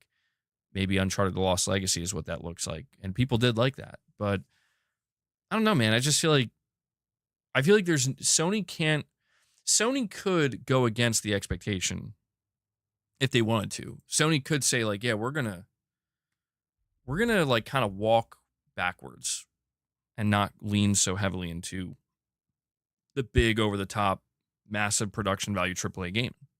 We're going to trim it down. They could do that. But I just need to remind people that dude, people crucify Sony and their games for what's up with that puddle? Why is Kratos using the same animation to get in the boat? Why is Aloy using the same animation when she's jumping off a cliff or whatever? People get on Sony's ass for shit like that, and it becomes shit that's trending on Twitter. They're probably terrified. They probably feel like we can only go forward. It's true that a lot of actual gamers, terminally online people do that, but they do it nonetheless, and I'm sure Sony pays attention to it. Well, because think of it like this. Sony cares about the awards. They care about the prestige. That tells me that they will care about those nitpicks, that they do see that stuff. If they care about the prestige, then they care about the, they will care if something is trending on Twitter about Puddlegate for Spider-Man or some shit. How much will they care? I don't think it's going to make them go crazy or anything, but I just think it's they notice and they're there's an expectation. We have to, our AAA games have to look next level or whatever. They have to wow. There has to be a spectacle. And I understand why some people want to get away from that. And that's, even just look at Ghost of Yotei, dude. Granted, I think most of what I've seen of Ghost of Yotei is positive. First, it was the whole woke thing, and then it transformed into, well, this just looks like more of the same. And that's been, a theme this generation with the PS5 games. This is more of the same. And it's yeah, but dude, I'm not speaking for everybody, but it's yeah, dude, 10 million people bought this game. 10 million people bought Ghost of Tsushima, and it was Sucker Punch's biggest success ever. People are good. They're going to want more of that. You know what I'm saying? They want more of that. And that's why it's weird to see some people being it looks too much, looks too samey. And I'm well, what exactly were you expecting? I could understand I was expecting Jin, and I get that. That's fine. but gameplay wise and like mechanically speaking, and the overall world, like I just don't know what people were like. Were you? I mean, I guess that they could have made a new IP, but I mean, I just feel like if you're Sucker Punch, you got to be kind of stupid. Like, I'm just gonna be honest, man. Like, dude, you sold 10 million copies of a new IP with Ghost of Tsushima. You need to make a sequel, some kind of sequel to this. You'd be out of your fucking mind not to. Then you can do a new IP. It's like the whole we saw this with Days Gone, dude. We saw this with Ben Studio, where Ben Studio was like, we're gonna do a live service game instead. Now, granted, maybe things would have been different if they did a different single player new IP, but Ben Studio went in their own direction and they didn't play it safe and just go with a fucking Days Gone sequel. And that studio is seemingly on the ropes now.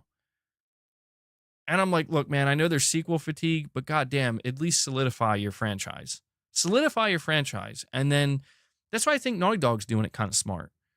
Naughty Dog, they solidified Uncharted as a franchise, then they solidified Last of Us as a franchise. So now, if anything ever goes wrong, they can just fall back on either Breaking of those. Express King found in same stall as Jess. Possible court divorce pending in alimony battle specifically over the Stickyville Shrine. Follow MBG for more. Bro, I have it turned on just for direct donations. Oh my God. Oh my God, I just gave RichRod an actual voice and he's interrupting. I just made it so RichRod can literally interrupt